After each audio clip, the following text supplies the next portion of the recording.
Welcome back, everybody, to the booth. We are so incredibly excited to be back. There's probably going to be about 15, maybe 17 audio issues as we go throughout this, so please make sure to let me know in the chat. You can bully me for it. It's fine. I've got thick skin, I promise. So it'll be all right. I am so stoked to be back here with my booth squad, my absolute favorite people in the whole entire world. I've got Lestforce, I've got Valentine, and I've got Oh Hi Vega with me. Let's go ahead and start with you, Vega. How are you doing on this fine evening? I'm doing great. I'm back with my favorite people, my boothies, as I like to say. I just came up with that while you were saying that. I was like, you should say boothies. That's It's better. perfect. Boothies. I love it. Yeah. No, I'm really happy to be back. When we were talking about how long it's been since we've done this, I got really sad because this is one of my favorite things to do. So I'm really happy that we're back doing this. Yeah, it's a good vibe. It's an LBLCS classic. We're excited to bring it back this season. We've been on hiatus for a little bit. Then he's had a couple of renovations to go on, so we couldn't quite make the equipment work. But they brought in a new manager, and so I was able to swing us in. Lestforce, how are you doing? I am doing great. They said it wasn't going to come back. It had been 2 seasons. There's probably a decent percentage of the people that are tuning into the stream that have no idea who we are or what this is. So yeah, I mean, get ready to find out. Do you want to tell him? Do you want to give him a spiel? Well, as someone so eloquently put it, the booth is an LBLCS classic where my four favorite people come together and hit all the leagues all at once. It is going to be all nonsense, complete hot takes, no substance. Complete hot takes, no substance is absolutely what we do here at the booth. We're super excited to bring it on back. Valentine is a final analyst for me to introduce to our audience for this evening. How are you doing? I'm doing pretty good. Like as said previously by my other three compatriots. Boothies. Oh yes, you're right, boothies. I'm back with like my favorite people in the community. Like it's awesome. I'm very excited to do this. I'm really excited to do this again. I got to obviously I could not resist. Like I could do one season without a talk show. I couldn't do 2 seasons without a talk show. So I'm here. And now I'm very excited to do this marathon of an episode. Yeah, and speaking of that marathon, what we are going to do is we are going to go through every single team in every single league and sort them onto our tier list here. Let me bring you over to the tier list that we've got going on here. We're going to start with the Economy League, and we're going to work our way up. The tier list that we have here is separated into 4 categories. We have S tier, which are our favored teams, and we can only have a small subsection of the team list in this category, so we've sort of arbitrarily capped the number in order to keep things interesting. We've got our bubble teams. These are the teams that we expect to perform well, no clear favorites necessarily, but absolutely any one of these teams or multiple of these teams could break through that bubble and burst it, if you will. In B tier, in green, we've got our underdogs. These are the teams that we maybe just based off of point values or past results, we say like maybe they're going to struggle a little bit. Maybe these are teams that have just recently moved up a division, and so we want to see how they're doing. And then we're going to see if they're going to be able to compete. So they have their storyline arc painted out clearly. And then finally, our X tier, these are our dark horses. These are the teams where we just can't pin them down. These are the teams that will fuck your playoff bracket up.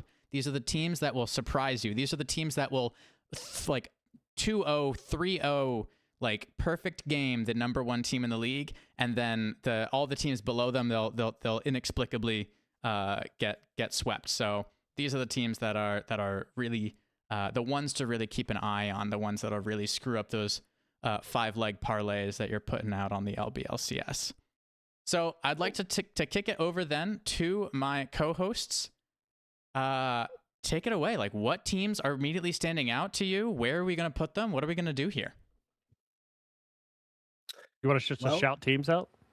Yeah, I guess we man. just like we I mean, it's been so long, right? We got to get back in the swing of things. Yeah. I mean, I guess I'll get us started. I've heard rumors that at the top here in that favored category should be OML father figures. OML longtime players here in the LBLCS. Heard that Java, longtime player, been playing up in the big leagues pretty much since I've known them in the LBLCS, but now they're taking their talents econ, they're playing in the bot lane, which I think is a role swap. Got a Believe couple of the so. pieces from OML versus everybody here. They should I think be super strong.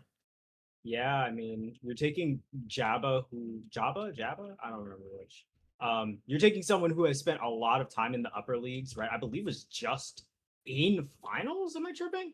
Or like high in the bracket for one of the leagues, one of those upper leagues, and now has come down, eligible for economy, and was like, I'm gonna play with the most of the versus everybody roster, I believe, because I know Talk Show on Mute is still the jungler, and I know Reclaimers or Talk to Me to still the mid laner and Reclaimer's still the jungler. I'm not 100% sure who the top laner will be, but still, right? That kind of group is still all together, and they've already been a top econ team. Now they're kind of fitting in Jabba, who undoubtedly is going to be dangerous at the economy level. Yeah. Both of my co-hosts put it extremely well. I think Jabba just has a really great mind for the game too, and has kind of, like we said, played up a couple divisions before. So, coming down into econ, being a very vocal player, being someone who's played against like very good players, really good person to have as a captain. And I do think like when you have a roster like this that has a lot of talent, especially at econ, having somebody who's played up, has a really good voice in the game, has a good mind for draft and things like that will be super good for them. Absolutely. OML father figures are going to make their opponents wish that they could indeed FF, but you can't in the LBLCS. You got to play all these games out. No FFing. Don't do that. It screws everything up. We got a couple of subscriptions going in here. We've got Vader Used Choke subscribing for 20 months. That's 3 and almost third babies. That's fantastic. Thank you for subscribing. Gingy the Termite as well. That's 24 months. That's an additional amount. That's more than the other one. That's more babies than the other one. That's 2 full years of subscription to the. Babies are 9 months. I was like, that's 2 months. babies. Oh shit! You said 3. Yeah, I was thinking like 6 said months, 3 and but a third. that's 9, 18. Yeah, 9, 18, 24. That's exactly right. Okay, he said 3 babies for 20 months is what he's. Yeah, 9, 18, 20. There you go. 3 years. Yep. Very good. All right, we got a lot of babies, and Will English the fourth as well. So this is going thank you so much for supporting the low budget LCS. Thank you. And now you're one of the investors, and you can come to the Denny's in Vermont. You know which one. You can go around back and you can talk to our buddy Todd. He's the assistant manager. And don't worry, the pancakes are indeed on us. I still remember the spiel. I haven't spieled in so long.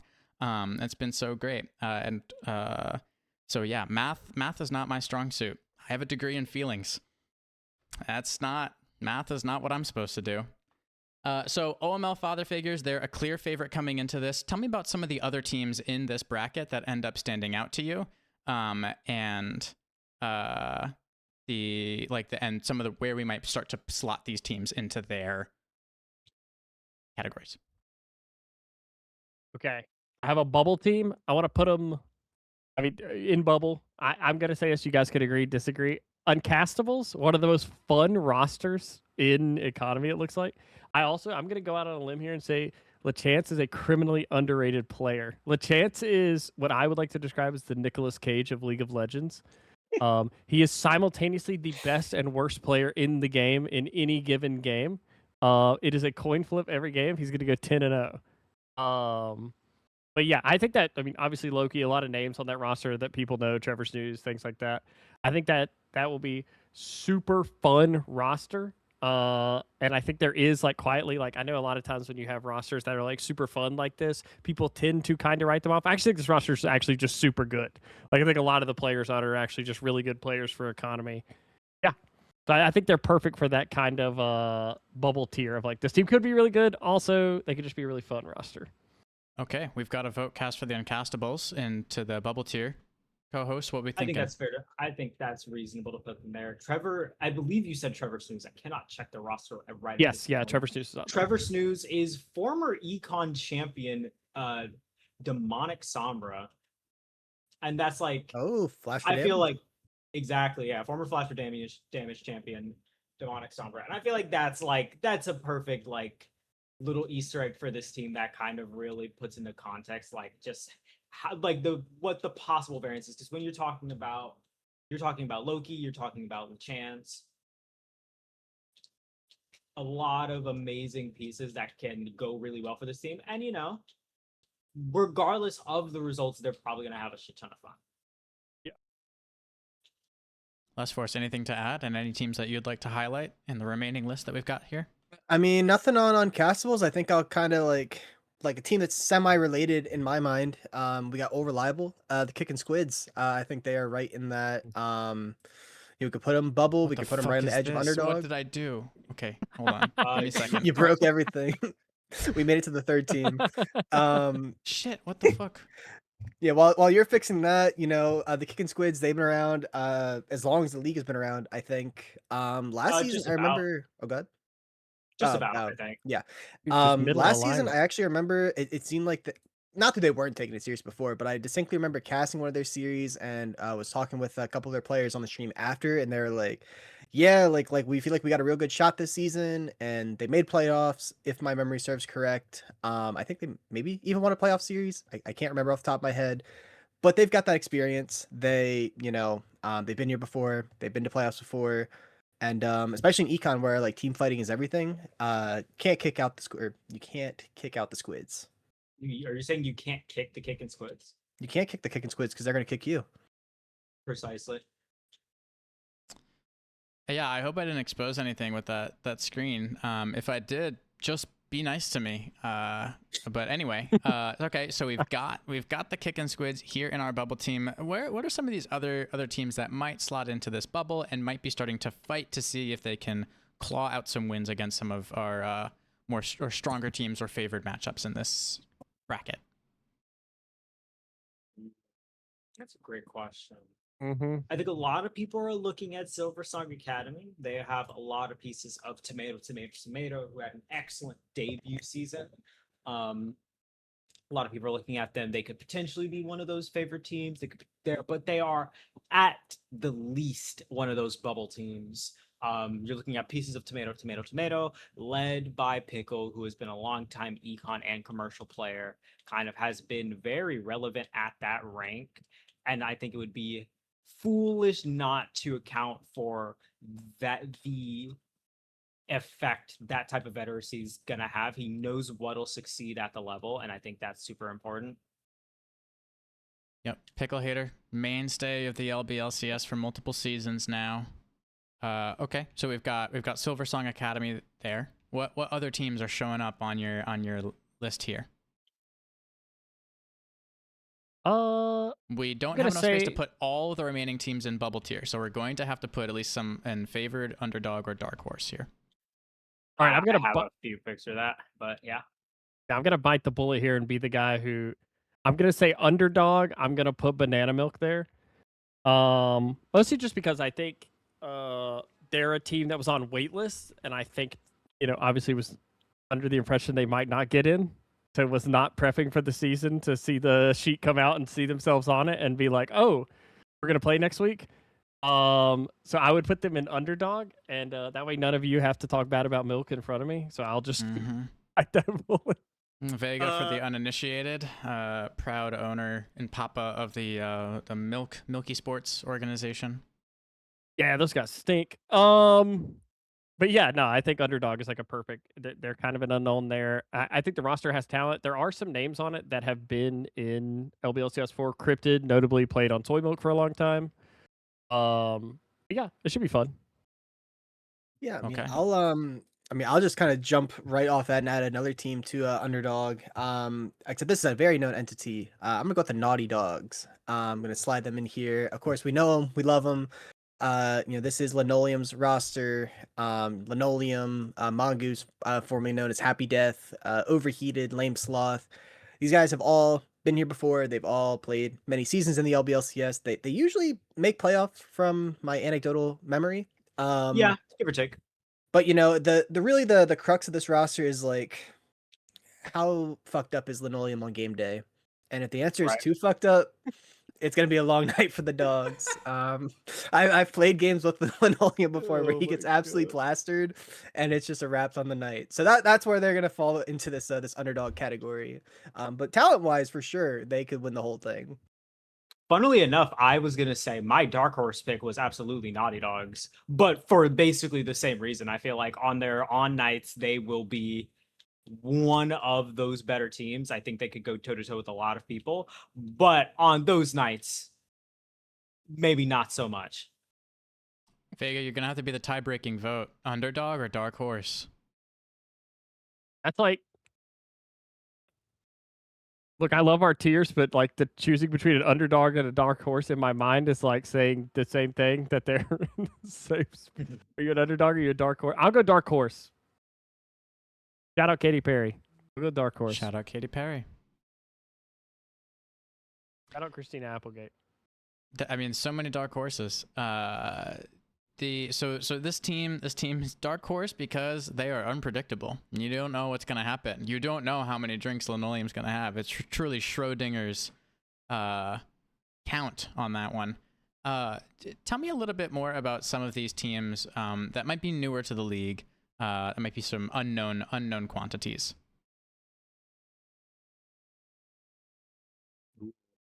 Who's gonna bite the bullet first?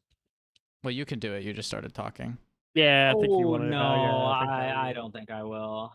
So it's always tough when it comes to newer teams, right? Especially, I mean, again, like this is we don't have, you know, any like historical context to go off of, so we're really just kind of like taking what we see at face value on the roster sheet and kind of what we're seeing looking through OPGGs. I will say, one thing that kind of surprised me compared to the content piece that Pickle put out is that CMSA Esports was actually at the bottom of Pickle's rankings, yet on paper they have one of the higher like TPE point totals in the league.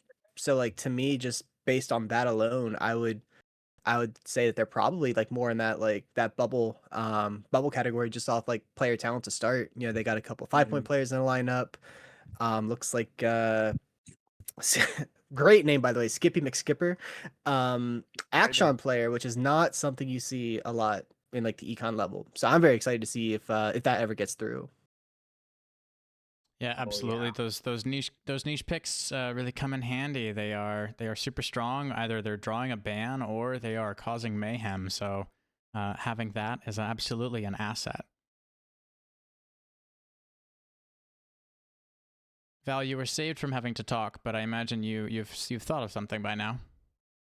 And I'm coming back to you. That's awesome. This is good. Old Yeah. Bays has been a team who's been around for a couple seasons. I believe I was playing Econ in their debut season. And last season I felt like they had another strong performance. Well, they had a performance, if I remember correctly. I'm not actually sure off the top of my head. And somebody can fact check me. Well, that's the fun, right? It's like no one's here to fact check you, right? Yeah. Yeah. I believe you. I will. believe you. I know. I'm pretty sure Pickles in chat. He will fact check me. That's true. I closed What a nice chat. guy. This is just us now. It's just us now, Val. It's just okay, perfect. It's I'm just us. pretty sure Old Bays had a mixed bag last season, but the bright side of it was Haunted. Their mid laner took home the MVP award, and that was kind of a big highlight for them. And I feel like it also builds momentum. Right now, you know, when your players is playing with something to defend, they're going to put their best foot forward if they weren't already. You know, you get to play with a bit of chip on your shoulder, basically. I mean, I'm a big fan of the Old Bay's team, if for no other reason than I am indeed a Baltimore baddie. I put Old Bay on everything. I sprinkle a little bit of that on vanilla ice cream. Don't knock it till you try it. Just a little bit. Adds a warmth to the cold, creamy vanilla-iness. Oof, that's the stuff. Yeah, I'm salivating at the moment. You just put if you really want, this is a tip for chat, you guys can use this. If you want your ice, like you have cold ice cream and you're having trouble like getting the spoon through it, put the spoon in the microwave for like 30 seconds, it mhm. goes right through the ice cream. The spoon? Super good. Yeah. Do not super do good. this. Do Mhm. not do this. Do not do this. Do not do this. Plastic or metal, it'll work great. Yeah, either one. Both work great. Don't Both do work that. great. Don't do that. You heard it here first, guys. Valentine endorsing the idea of putting a metal spoon in the microwave. Yeah. We're going to attribute that to you because, you've been Yeah, such thanks, a Val. trooper. That's good advice. Thanks, Val. That was a good No. one. Good Thanks, advice. Val. You said it. What the All right. hell? We've got Okay, four more teams in this bracket of 12. So let's run through bottom to top. We got Vanguard 5 and Tim Standard Time. Tell me about these teams. I believe Tim's Standard Time's first season was last season, where they had a pretty solid performance, as long as I'm remembering that correctly. Once again, I do not have the sheet in front of me to check, and I will fact check it in honestly just a moment as I pull it up. Where would you like to vote that they be placed tier-wise? I would say Bubble shouldn't be a bad guess, but maybe others may disagree. All right, others, do you think that's fine. disagree? I lean that way. I think Spider's a pretty good player. I think Bubble's like a good place to have them. I think they're like at my kind of doing like a floor ceiling. I could see them being around the playoff cutoff. That's kind of where I feel like looking at the roster without like having watched a ton of their games or anything like that. But like probably a playoff team.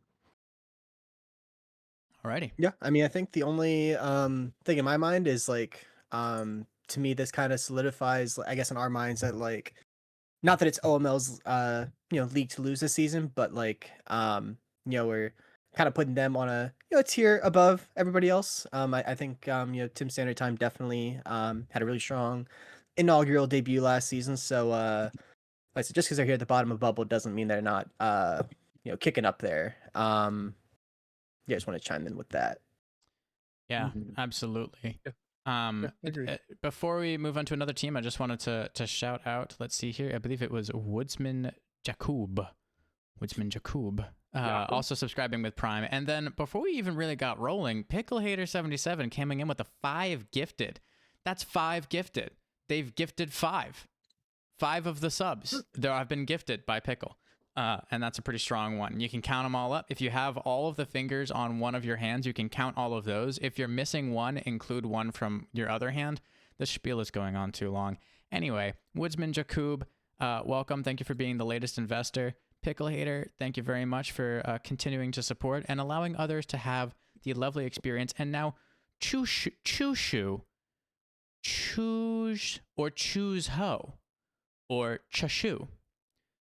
One of those is hopefully correct. Also investing in the Low Budget LCS and being one of our fantastic investors. Please go ahead and show up to the Denny's in Vermont. You know which one. If you don't know which one, let the spirit call to you. Listen.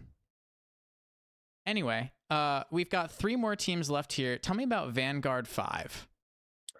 I mean, I'll be the one to again say we're looking at a lot of I believe new entities to the league. So again, we're kind of taking it at like face value for what we see.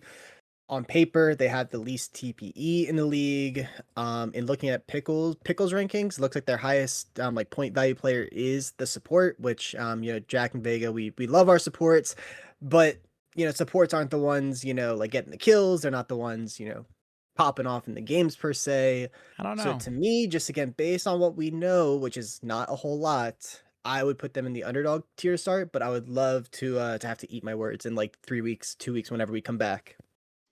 Well, I'm just saying, I think I was the highest point player on my econ team 12 seasons ago, and we went to finals. Don't ask what happened. I don't even know if we were doing points back then. We were doing Yeah, old man. Yeah, Jesus. Plumber's era. Anyway. Also, Vanguard I 5, just want to point out. Uh-huh. I just want to point out, we're in a Camille meta. Okay, your support Oh, can take God. over the game. Okay, your support can take over. Okay, For which team? that's not important. That's not what matters. Not okay, it's some, about having doesn't fun. matter. We play video games to have fun, Lestforce, and having fun sometimes means Support having has a little become fun PvE. under the enemy tower, level 1. Okay, I'm loving never the won vibe on it. there. I've played 22 games of it and I haven't won. That's fine. That's fine. It's not supposed to. Vanguard 5. Any other thoughts that we want to add on Vanguard 5 before we tierize? No. Train Fame 6000. I actually think Train Fame 6000. I want to put in Dark Horse because I think you look at a lot of roster builds point wise how they kind of sometimes you have 2 5-point players and they'll be kind of a skew lower. This team actually has a pretty balanced layout point wise. Yeah. Which I think teams like that sometimes are super dangerous because there's not a lopsided part of the map, right? If this team does well, if they're a team that can team fight well, they don't really have any glaring weaknesses on their roster. Which I tend to think those are the teams that are kind of embody the dark horse where you look at it, it doesn't look crazy maybe on paper, but those are the teams that you're randomly wow, they just don't lose team fights because their team is all around pretty solid. Mm-hmm. No clear lane that's going to necessarily become a big problem in either sense of that word. We're getting a lot of hype for Vanguard 5 in the chat. Pickle Hater saying that the mid laner Mithra is cracked as fuck. That's a direct quote. That turbo nerd, VGF sweeps. Let's see here. I mean, just a lot of hype. So I'm super excited. I don't know. As soon as a Vanguard 5 goes on the sheet, I will be looking to try to get one of those. I'll be trying to looking to get one of those streams, either tuning in or indeed doing the streaming it. We've got 2 teams left here before we got to move on. We are not doing great on time, which is exactly how we're supposed to be here at the booth. We'll probably finish up around midnight Hawaiian time. All right, let's see here. We got Train Fame 6000. We've got Imperial Knights. Where we got? Did we do Tim standard time? We did. Yeah, we did. I'm streaming. okay. I'm streaming the tier list that we're making. To you. I'm saying Train Fame 6000 into Dark Horse, but yeah, you guys can tell me if you're wrong. Yeah, if you disagree, I'm gonna cry. Well, then we're definitely not going to say hello. I appreciate you guys. Thank Well, you so I much. mean, Unless you're into that. Jack lives to see me suffer. mm-hmm. Tell me about Train Fame 6000. Wait, that's who I just talked about. Well, you just said put them in Dark Horse. Could you say a little more? The spiel I did before this was for them. Oh. Yeah.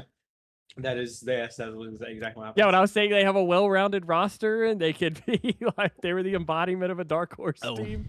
You did Where did great. you go, did Jack? great. Where did you go? Did you move Tim's standard instead of Vanguard? Or what, Train Fame? No, I don't know what I did. Who we knows? talked about Tim Standard Time, didn't we? We did talk about them. Yes. Okay, I'm just making sure. I missed that. All right, Shout out Train to Tim Fame Standard 6000, well-rounded roster, just could happened? absolutely punch up above their weight class unexpectedly. Dark Horse, Yep. absolutely. Any Dark Horse. wanna argue with that one before we sort our final team here, Imperial Knights? Nope. I've Nope, got I'm fine with nothing to that. say with that. Nope. All right. No I agree with myself. contest. What we got? Many people don't. Imperial Knights. I would go favorite or bubble.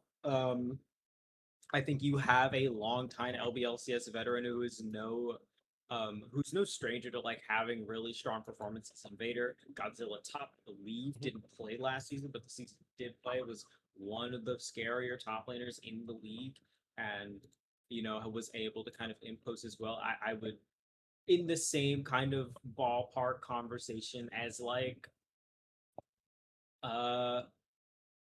oh my god, I can't believe I'm forgetting his name right now.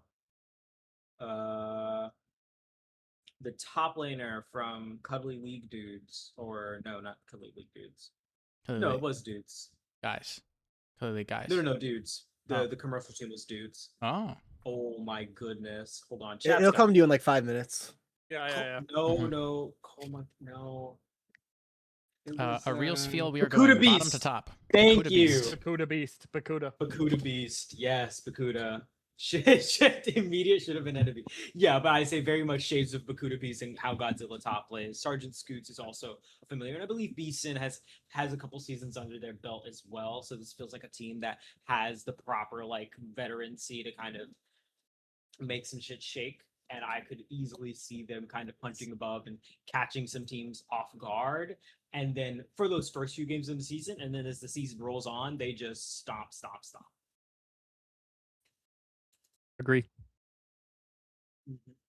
Any other final thoughts that we want to add on our autonomy tier list before we move into commercial group A? No, economy's always a blast. Always the team fighting action more so than any other league. So looking forward to casting some of those this season. I love economy. I love watching economy games. I love streaming economy games. I love playing in economy games. It is so much fun. This is one of the leagues very near and dear to my heart. It's where I got my start in LBLCS. A real spiel. Thank you very much for the subscription. Thank you very much for investing in the low budget LCS. You've heard the spiel. I'm gonna give Spiel the spiel. Come to the Denny's in Vermont. You'll find out which one. The spirit will guide you. And then you can come around back and talk to our buddy Todd, assistant manager. Pancakes? Indeed. Guess what? They're on us. Alrighty, we've got our economy tier list right here in our favored tier. These are the teams we expect to be the big head honchos here. We've got OML Father Figures and Imperial Knights. Coming into our bubble tier, these are the teams that we expect to be decent, and we're waiting to see which one of them is able to burst the bubble. We've got the Uncastables, the Kickin' Squids, Silversong Academy, CMSA Esports, Old Bays, and Team Tim Standard Time. Excuse me.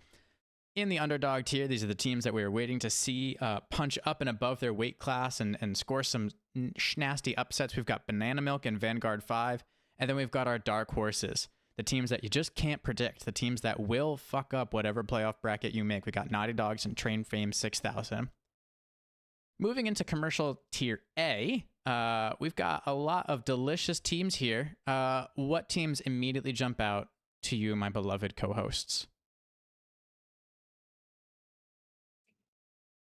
Let's talk Panther Core Union. Get it Sure. out of the way.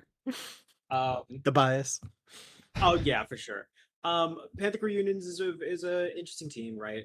Built on the core of 3 players who were on Aces last season, or who kind of, well, technically 4 players who were on Aces last season. So most of the roster is Aces, and played, I think, multiple games. And in the starting lineup, you have Adi, you have Lucrenia, the Dumb Idiot, and Plague Master, all kind of assuming starting roles.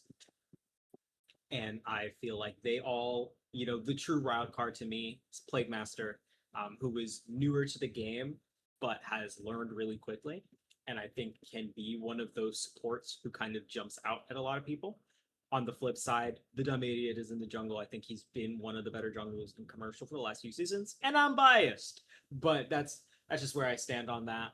And in the mid lane, they have Azurim, who that whole top side of Audi and the Dumb Idiot and Azurim are all returning from, like, the last time they played together, I think, was around season 4, or like season 3, season 4, season 2 to 4 in that area.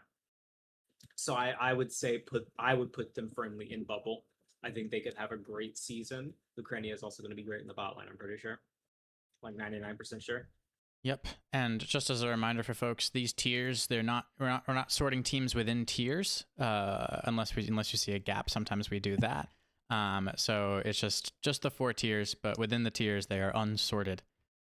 We've tried to make predictions before, and I don't think any of us have gotten above like a 25% accuracy rate. So Pretty good in baseball. Can't be good.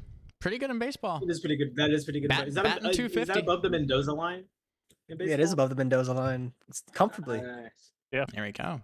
See, we can do sports ball. That's like my one baseball. Whoa, hey man, don't call it sports ball. You're sending everybody back, and you know who everybody is in this context.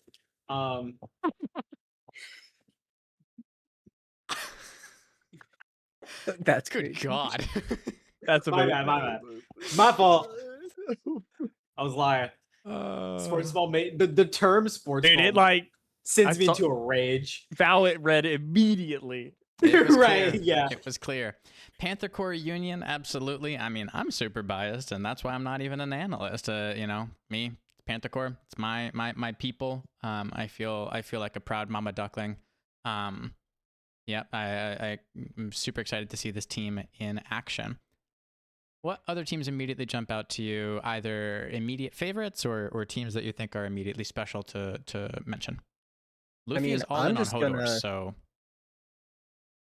Do we want? I mean, I guess we could jump to Hodors. I hadn't had preparation on them, but I do recognize several of these names. I recognize Ricky Popo. I recognize Stormtech. Let's see, hide from door on paper. Their highest point player, kind of smurfing it in rank so far. Looks like this is a respectable top lane pool. This is like a man's top laner pool. Jax, Renekton, Cassante, Camille, and Bessa. Ooh, Like, yeah.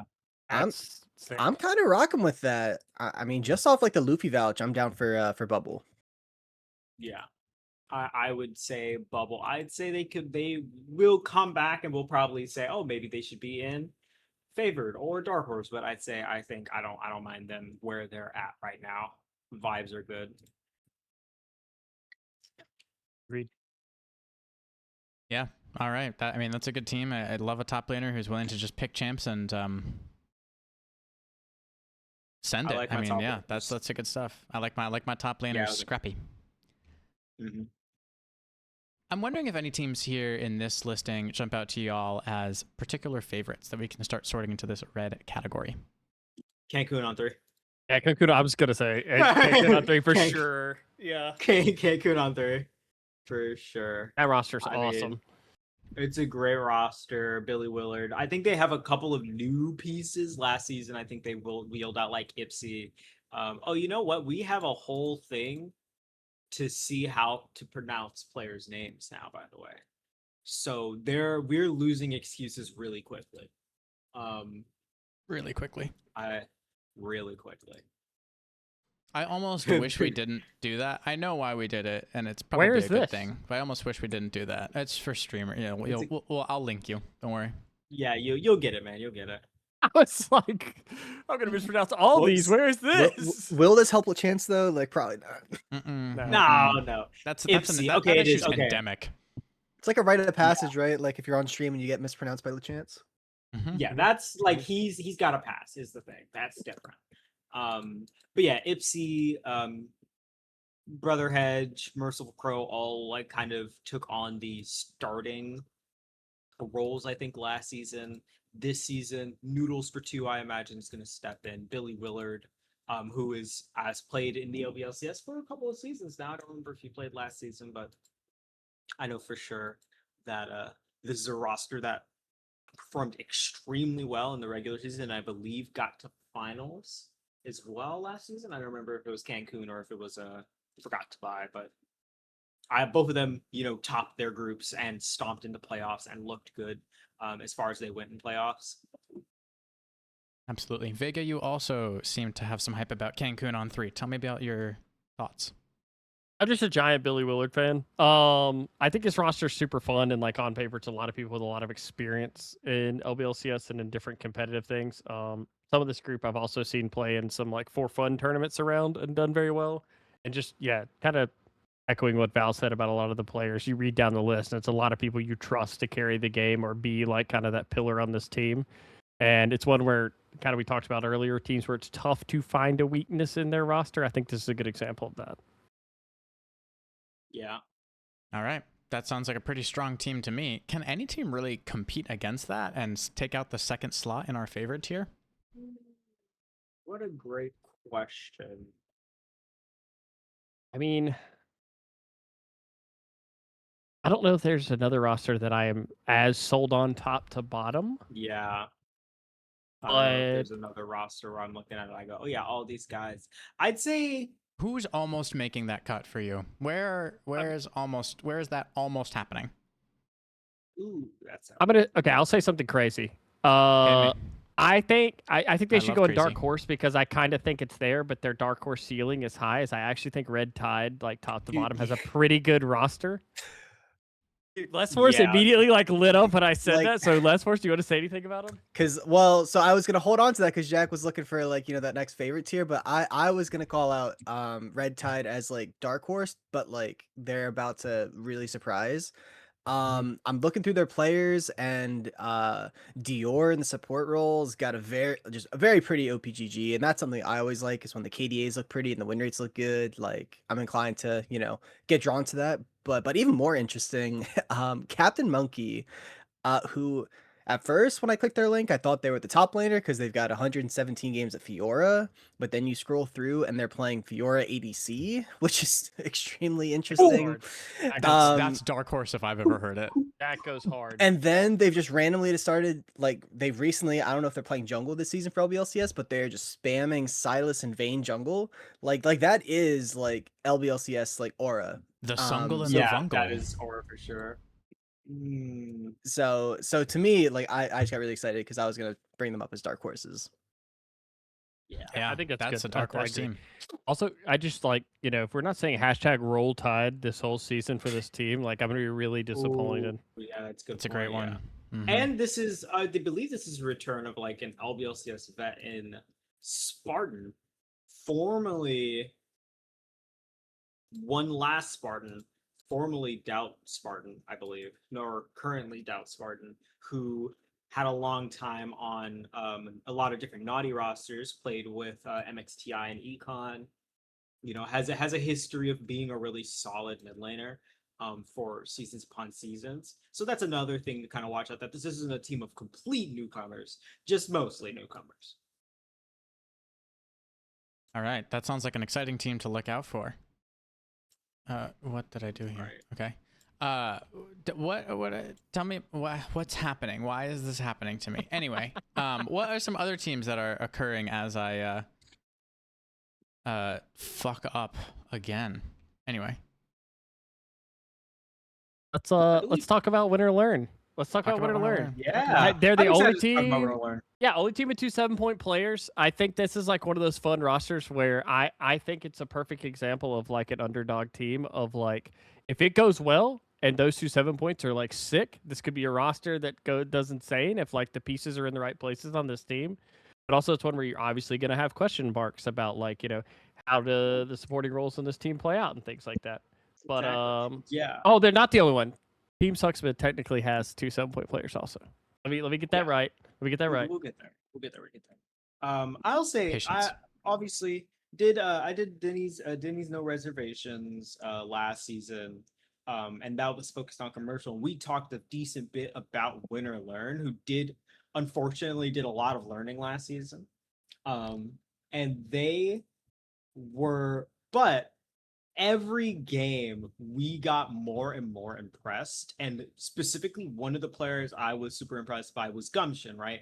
We had a thing all season long. Commercial A was like the battle of the bot laners. There were so many insane bot lane duos in Commercial A that by virtue of just how cracked everybody else was, Gumption had to face a different monster each week. And Win or Learn, I think Gumption was like just one of those players who did not seem to break nor bend, and that was super impressive to me. So I'm definitely thinking that combined with those 7-point players, I think Gumption, Survivor, and Elusive will all kind of be able to handle business in this upcoming season. I'm excited to see how they play, and I'm happy they're not in my division. yeah, the divisions were made nice some spinning wheels, I think, to division it out. Anyway, so Win or Learn got a pretty interesting team there. Probably some underdogs, but we'll see. They could turn on the Jets. We could see those underdogs make their bite worse than their bark. Is that one working? Was that one? Yep. Thank you. That was, yeah, sure, Jack. That was we mentioned Team Sucks Mid, I think, was also mentioned there. Let's go to that team next. Yeah, like I said, the only team with 2 7-point players. So it should be pretty interesting. What I said last time applies here. Double down. Because I formed my entire opinion when I read that. So, yeah, no, similarly, I mean, I think the upcoming Faker on a team named Team Sucks Mid, that's big shoes to fill. I mean, obviously, if you're going to name yourself that and your team is named Team Sucks Mid, you have to be pretty good mid. But no, I think similarly to kind of what we talked about before, where you're a team where sometimes your points are kind of lopsided. I am of the opinion normally that your players that aren't the 7-point players are end up being your most important players on that team because those are the ones in some cases are going to be playing against other teams' higher point players. And if they play well, like this team could be insane. This could be a team that is in semifinals, finals contention by the end of the season.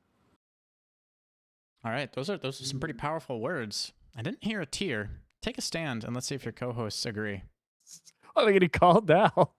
I'll go bubble with this team. All right. I agree. Anybody want to argue? No, I'm chilling with that. Oh, you got lucky. Yeah, this Jack, how do you time. feel now? Although, How do you this feel time. now? although Slot Shot or Schlot, I'm sure I pronounced that wrong. On this roster, said they'd put themselves last. So just some food for thought. But Humble I King. think bubble. This Yeah, is that's probably just, like, Denny's. being This place humble. for food. Even more the that's- reason that they're a good team. It's like it's negative bias. It doesn't count, right? Yeah, it doesn't count. Obviously. All right, we've got 4 teams left, sort of across the spread of TPEs. Which team is really drawing your eye? I will go with who I think probably fits in the other dark horse category, which is the Outsiders. You look at this roster and you got some very, very interesting names on it. Blackout has played several seasons as a really strong engaged support in economy, I want to say. Ghost has won a championship before in the ADC role, been around a super long time. Zodex, I mean, like, from what I can recall, they're like the Win Brother fan. Their most played champions are Yasuo and Yone. I don't know if that is still I don't know if that's still the case, but I remember them being super proficient on those AD mid laners. And so overall, like, I mean, I could see this roster winning it all. I could see them, bottoming out. Like, there's just no way to know for sure. And so for me, that would be like the ultimate kind of dark horse, because I think the ceiling is like super, super high. Okay. Dark horse, vote for the Outsiders. Val, Vega, what do you guys think? I think Dark Horse is right. Yeah, I agree with that. I think that's good. Okay. Let's go to the Gregillionaires, which is a name that I think is fantastic. That is Good. What do we got here? and This is a sort of a this is a bit of an outlier team. Yeah, let me be clear. If I was judging based solely on name, I would want them in favor. Gragas is one of my favorite champions to play. And when I say one of my favorite, I don't mean like out of these 20 champs. I mean like top 3. He's It's right true. there. It's true. You'd think they'd I be love better Gragas at to it, but death. Hey, I believe that. be nice. I believe that. Yeah, but this is just I would rank them extremely highly based off of that alone. Mhm. That said, I am excited to see what they can put together. I feel like they have 2 6-point players, and to me, that reads as a bit more balanced than other teams can tend to be, especially when you've got this kind of spread that they have. I'm very excited to see what they're gonna cook up in the top lane. Their top laner plays a lot of like Cassante and Ambessa and Mordekaiser, which I feel like makes it no longer fun for everybody else. But there's also like Ryze in there and some Zeri, and I'm like, okay, we know how to spice it up in the kitchen a bit, so I'm excited to see what they're gonna pull out. what do Not the upset fellow about it. analysts think of that? I can't. I I'm- mean, I tend to agree. Also, completely unbiased. Chushu, I don't know if they're in the chat or not they because I are. don't read chat. But I literally wish you said their hadn't told name me. Now 14 different now- pronunciations. yeah, that's the joke, Jack. That's the Oh. joke. Oh, That's the. No, I mean, Awkward. Val had a really good take on it. Also, I like Val's build up on all the positives and then saying, "With that being said," and then saying another positive. Yep, that's I do that pretty fantastic. often. You're gonna have to get used to it. I was really, it's the break. It's been a year. I forgot that this was the thing. Just a nice Yep. little tea break.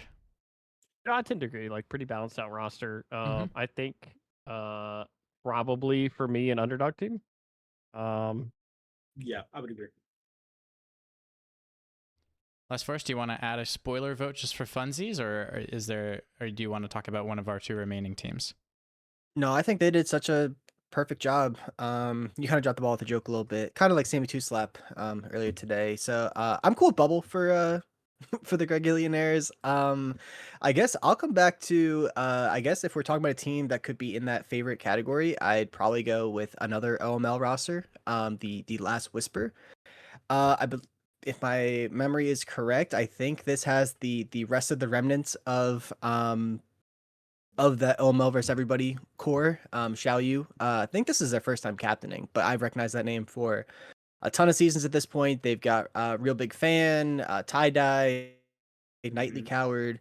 These guys have all been here before, and again, especially when we have a lot of unrecognized names, and some new faces to the league. I think that kind of having that synergy and having that cohesion can kind of get you off to a hot start. So on paper, I would say they should start out towards this favorite category. Yeah, I think it's pieces from their higher rosters and guys who are on versus everybody this season. Which to me, I was actually going to have them in underdog because in my head they were kind of you're seeing how all of these pieces like truly fit together. And that can go one way or it can go another, especially in what I feel like is going to be a very interesting top of the table in this specific group. But I can get behind them being a favorite. I think that's the ceiling. Alrighty, another OML team taking the favored category. That org is starting to run some of these divisions over Year here. of OML. Year of OML. The old men strike back. Legal Guardians. Tell me about this final Great, team man. that we have here in Commercial Group A. They have to be first either off, bubble or amazing pick. underdog, or we're bumping a team we've already ranked out. Got it. Another team where one of their highest rated is their top laner, 1000 CBR, Poppy, Scion, Shin, Gwen, Lord, that type of top laner who I respect a decent amount, but also not someone who plays a bunch of ranked. So I'm really excited to see what I get the vibe and the environment they're going for here, and I'm very excited to see how that's going to feel for them. I am gonna make a prediction about this team, not necessarily like result based, but I'm gonna predict that that Sang Lang has 100% ban rate against them, as Yumi is their most played champion in ranked and doing quite well on it. People do not Yeah, like you're playing gonna- against Yumi, so I'm just gonna make that You're prediction not. that they will not be seeing that champ. That's a good That is prediction. a That's a good prediction. that's That's a truly like great prediction. psychological warfare right there. It's just a free ban every week. Free ban. It's- Vega, what What's- thoughts do what's you want to somebody gonna add, do? and Play like where are we gonna Yumi? slot this team? Bubble, underdog, or are we gonna bump out one of our favorite or dark horse candidates? I think Bubble's almost perfect for this team because I think that like if you told me at the end of the season this team was in finals, I would not be blown away by it. While also I think like their floor is probably playoffs. Like I like this roster a lot. All right. Now we've got our commercial group A all sorted out, all 10 teams here. We've got our favored group filled up again. We've got our Cancun on 3 and then another OML roster, this time the Last Whisper squad. Our bubble tier, we've got Panther Core Union, Hodors, Team Sucks Mid, and Legal Guardians. The underdogs, we're waiting to see if they can punch up above. We got Winner Learn and the Gregillionaires. Underdog taking not taking into account the excellence of the name. And then finally, we've got our dark horse candidates, the teams to really keep an eye on, the Red Tide, Roll Tide, and the Outsiders. Moving over into Commercial Group B, we've got the foil of Commercial Group A. Tell me about some of these teams. They're in the same general ELO bracket as Commercial Group A. But what differences are we seeing with this group here? What teams stand out to you? What names do you want us to really keep an eye on as we go through the season? Well, obviously Panther Core Divas because Val is on that team, which means we immediately are putting them in favored. Obviously, Easily. into favored. No But bias here. it's kind of like okay, so they actually get canceled out because Luna's on this team. So that also means they need to go into. We need to put a new tier in this tier list. What's the tier? Can you put Panther Core Divas without Luna in favored, and then just Luna into their own tier? So we drop Don't them do down to this. bubble? Where are we dropping them down? I have no opinion. Actually, Okay. Actual analytical take. Mhm. I think that this is a bubble team. I think that You'll Be Marshed has been bathed in playing its Masters mid laners in Executive last season, and finally is very happy to play in his own elo of mid laners. I also think that obviously like Kiko and like Val are way better than their points show. I think Val is a very solid player. I think that this roster actually has a lot of potential to be very good, and I hope he's not in here, but Luna's like one of the best shot callers that I've ever worked with on a team. It's crap. He sucks. No, but legitimately very like smart player about draft, very good player at like working on like, how the team plays on the map and being very vocal about where people need to be. So I actually think this is like the epitome of a bubble team. If things go right, this team could be very good. And if they go wrong, they're my friends. It won't go wrong. Of course not. Of course, yeah. I mean, so many. All the teams are my friends. I just want to point that out too. All of you are gonna have great seasons. What did You're all I gonna do? make playoffs. There we go. Well, they're starting on a tough foot with the Divas banner, right? Was the Divas banner active last season? I don't know. I remember the season that was 2 seasons ago had a bit of a rough go of it. Yeah, we did. It was a little challenging, and we had a great time.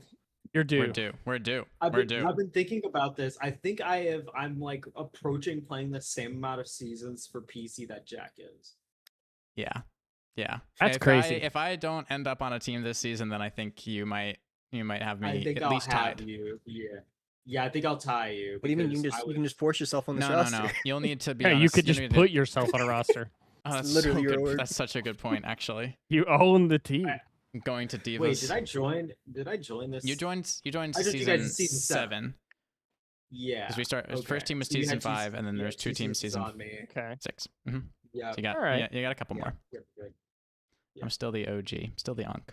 I'm only down by 1. If you don't get on PC the team this season, Divas could have a really strong showing here, depending on how things roll out. What are some other teams where the names just immediately they grab you and you want to start talking about them? I mean, a lot. I'm going right to a favored. I'm Mhm. going Team Amphibians. For favored. Yeah. For favored. Yeah. They had a great showing last season. A lot of these names you'll recognize from that OG high alert era.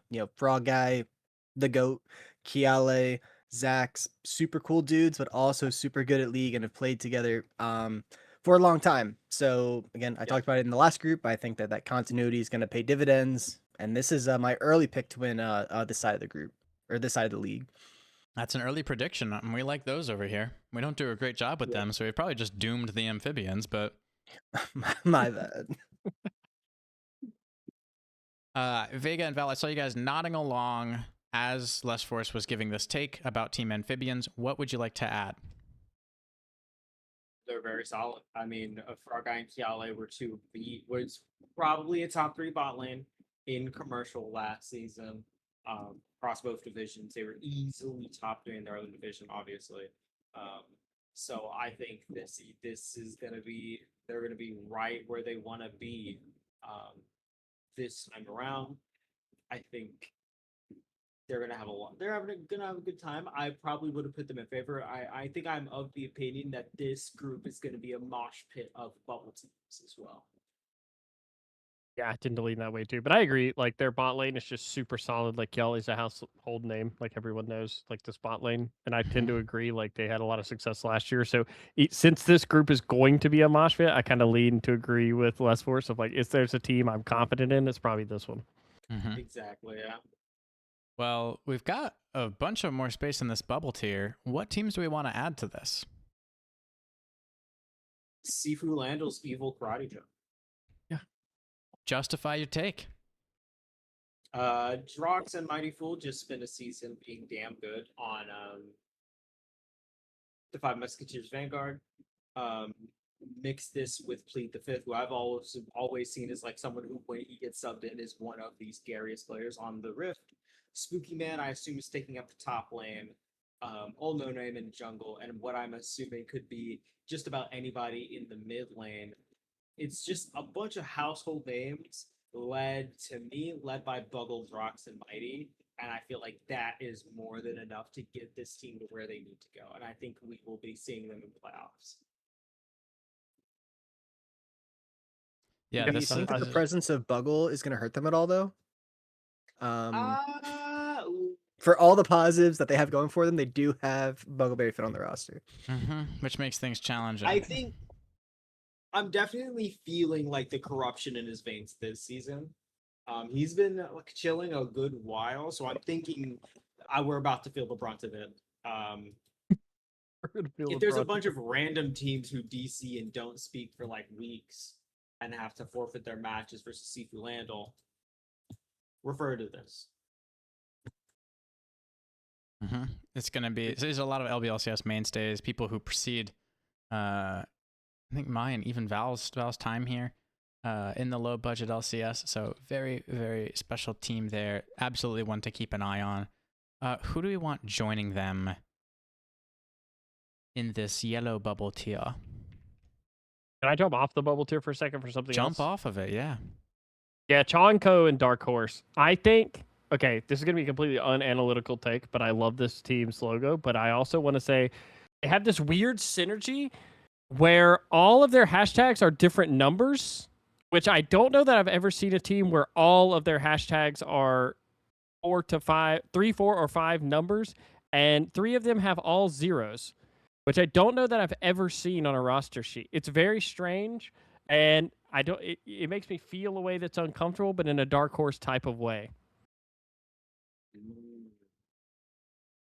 Yeah, I was going I'll to pull up say- the logo. What do we want to add to that? Okay, now Val, talk about their roster. No, I was gonna say in the same vein, I would also put Ferocity and Dark Horse. I think they have. I think they have the highest point player in commercial. They are tied to have the highest point player in commercial. This is the Chod Co They- logo. It's delectable. That goes hard. That goes It's hard. frankly, it's very good. When you say delectable, what do you mean? Um, What do you all mean right, by that? so Can you what can you team- expand on that? Tell me more about Chod and Co as a Dark Horse candidate here. Yeah, I've got it. Okay, good.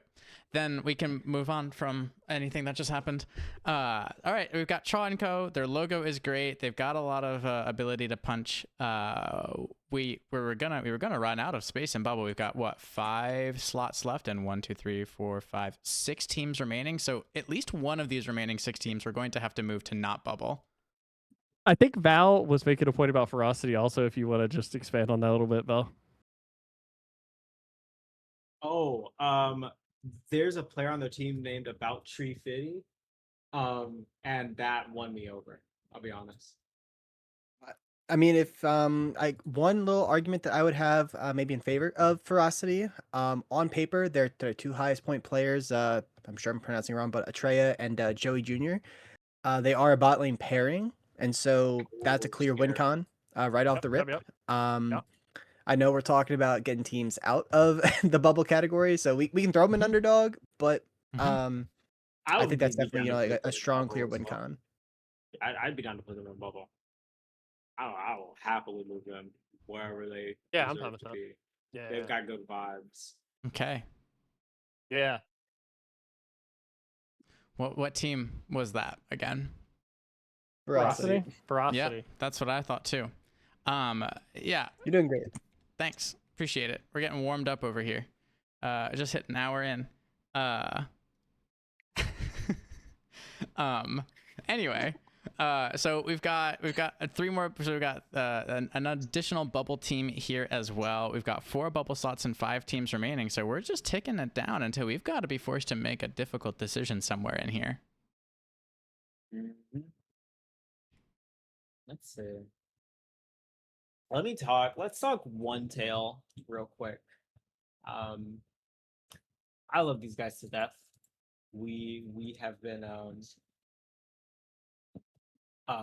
it's one of the One Tail is one of those teams that I will perpetually always root for. They do get some tough seasons here and there, but Zen Money, Alio, oh, you know what? We have a sheet for pronouncing names now. I can finally pronounce Alo's name correctly. Let's see what we've got here. Where's One Tail? Never mind. He did not put. So Alo Kiabin, one of my favorite captains and peoples.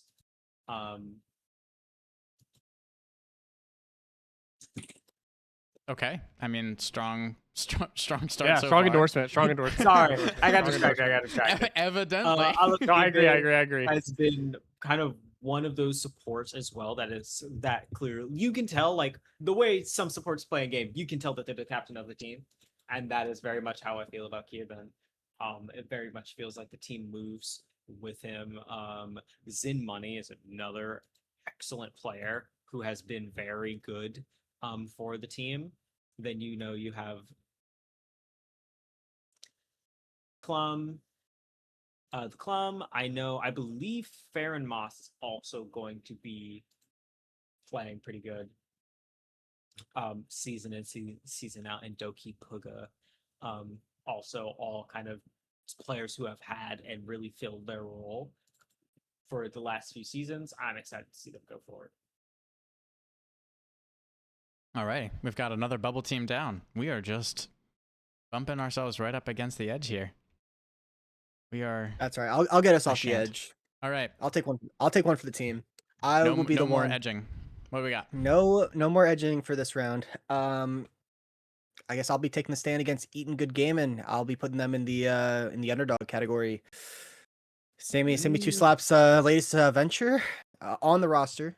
Don't believe that he is playing. He can correct me if I'm wrong in the chat. But we got some good players here. You know, the Cookie Nabber has played many seasons before, has been a pretty strong bot laner.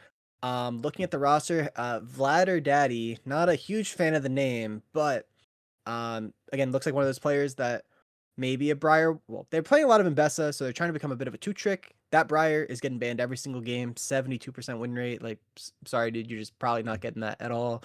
So I'm gonna have to see, what else you got in the bag. Looks like they've been playing some flex. Looks like they've been trying to get the reps in as a team. Yeah, I'm just gonna, just off vibes. We're gonna start an underdog, and then Sammy will be in my DMs complaining. I am positive of it. Yeah, I'm T-minus 30 seconds on that one. Ladilla Pislazuli has said that, give us the information that Sammy Two Slap is indeed playing. So Oh, we got that. Let's go. So we've got that one going. For those who don't know, that is, we are rescued. We indoor. can slot all three of these remaining teams into into our bubble tier. Is that what we want to do? Tell me more. Well, I tried to get us to not edge, but if we're just oh, never mind. You said these last three. My bad. Yeah, I thought we were we're talking good. It will fit. It will fit. Mm-hmm. Yeah. It'll fit. Imperial Shadow Core. I think a lot of eyes will go towards Payne. Payne, Blanco Mamba, Beaver, all kind of have played in multiple seasons. Beaver played their opening season on Grind Time. I know Jack knows what I'm talking about. You played a playoff game versus Beaver in his first season. It's literally true. Smoked him. It was fun. Nice. Big. No, Beaver was one of the Blanco Mamba. That make you feel big, Jack? Did that make you feel big? It did, yeah. No, Beaver was actually like one of the strongest opponents that we faced in that season. Like I do remember that like every time Ramcan and I were like talking about bot lane matchups, Beaver was always in our vocabulary for that. Yeah, and I feel like has continued to be a pretty strong player whenever he's able when he's been competing again recently. Blanco Mamba and Dr. Payne, I believe, are both of Two Town fame. And now are really stepping in. And they've both been pretty amazing throughout their LCS careers, and I feel like they're clicking up again, and I'm excited to see what they put together. We got a bunch of strong. The name factor in this team is quite strong. So we've got some expectations there to see them in that. Now we've got two more teams: the Band Handlers and Dad Lint. Where do we want to go first? Let's go Band Handlers. Let's talk Band Handlers. Yeah. Give me the Band Handlers. Tell me more Actually, about I this team. can't say anything about Band Handlers. Why? Pourquoi? Because I'm scouting them actively. We play them week 1. So you think they obviously should be in favored that way, if you win, you look super good, and if you lose, well, they were a favorite. Like it is what it is. So, I would I put like them the in bubble. I like the bubble. Bubble. Bubble. Bubble. Bubble. I like mean, bubble. these people, they can handle bans apparently. So what are some of Yeah. the other strengths of this team that Oh leave my them in the God. bubble tier? I read this as the bandoliers the whole time. No, And when you not said that, I was like, bandoliers. what? Technically, and you're not really even pronouncing the handle, like your band handlers. You know what I Bandhandlers. mean? Yeah, bandhandlers. Yeah, precisely. The Bandhandlers. bandhandlers. This can't be what the show devolves to. Okay, tell me about this team and its players, and with regard to League of Legends. I mean, I kind of think they fall into a similar like roster building strategy that a lot of the teams have, where they're the curve is very flat across like the point spread on the team. So I think it's one of those seeds where you, similarly to what we've talked about before, where they're not going to have a lot of peaks and valleys. The team's pretty solid across their starters. So I think teams like that epitomize like what bubble is, right? If things go right, if the team works well together, they definitely have like talent from solo queue to be a good team. But it just depends on like how their cohesion is. They're not a team that can point to like a star player, I think, that's going to 1v9 the game. This is a team that it's going to come down to, we're going to have to see them play to really make it accurate representation. So Bubble's perfect for that. Kappa Wow saying we handled the band, so I guess they've got their. Kappa they've got Wow their is such a strength in good there. name, dude. Kappa Wow is great. Yeah, I love that one. That's good. Good mouthfeel. Great mouthfeel. And mouthfeel is Great so mouthfeel. important. Yeah. I mean, you know what Lestforce, anything doesn't you have want to good add for the mouthfeel? band handlers before we move on to Dadlint and close out commercial group B? Well, no, that was gonna be my segue. Is that that Dadlint just does not have good mouthfeel, right? I would say like has almost the exact No. opposite. Yeah, I Um, don't like saying that one. Definitely don't like Dadlint in my mouth. Captain by don't Grizzly love Fungus that one. 69. It's just like the opposite of good feeling. That's not good. Psychological warfare is pretty impressive. Maybe that's their goal, is like when you schedule with this team, like, yeah, I got to reach out to Grizzle Fungus 69 this week and schedule my game with Dadlint. You can't Just, like, tell imagine anybody like you're telling your doing that. girlfulfriend like who you're talking to. It's like, oh, I got DM Grizzly Like Fungus you're 69. telling your family, like, what are you doing this? Your friends, like, hey, can you guys come Dude, out Saturday? Dadlint Nah, fucked we're us playing over this Dadlint. weekend. I got Dadlint on Saturday. Yeah. I can't come out, Yeah. guys. I will say their top two players, Grizzly Fungus, and what I'm gonna say is Marduk. And I'm looking up send. the pronunciation right now. Where's this Marduk, happening, okay. man? Oh, I'll link you. It's I about thought time, Jack did that when he said he was gonna do that, and then No, he it's didn't. like- No. I use future tense. Yeah. Marduk and Favorite Grizzly tense. Fungus are It's great. both bot laners, and the two highest, point players, so you know what's going on down in the bot lane. Mhm. One of their, and even better, Marduk's most played is Samira, Grizzly Fungus's most played is Leona, and Nautilus. You know what's going That's a on great down combo. there. That's a great You combo. know I'm what's in full going on support. down there. I'm in full support of this. I think they're going to have one of those fun ass seasons where getting to watch them is the privilege. Mhm. Vega and Val, Luffy is asking you guys what kinds of lint you do like in your mouth if you don't like dad lint. Sugar lint, I which won't is be cotton answering this candy. question. Sugar lint, which is cotton candy. Take that, Luffy. Boom. Hard to beat that. I had a lot of time. I read it like 5 minutes ago, and I had time to think about it. Been thinking about that one. Alrighty, we've got our commercial group B all settled here. We have Team Amphibians in our favored tier. They are the team that we think can most clearly make it. Then we've got this big bubble tier here with the Panther Court Divas, Sifu Landal's Evil Karate Gym, Ferocity, One Tail, Imperial Shadow Core, the Ban Handlers, and Dadlint. Over in Underdog, we've got the Eatin' Good Game and Hatch Heroes. And then in our Dark Horse tier, we've got Chaw & Co., who have a logo that had a lot of effort put into it. The Financial League, we've got Financial Group A, and then we've got Financial Group B. Y'all know us. We like to do things alphabetically here. Financial Group A, hit me out. What teams in this list of, I think, 10 are standing out to you? Where do we want to start?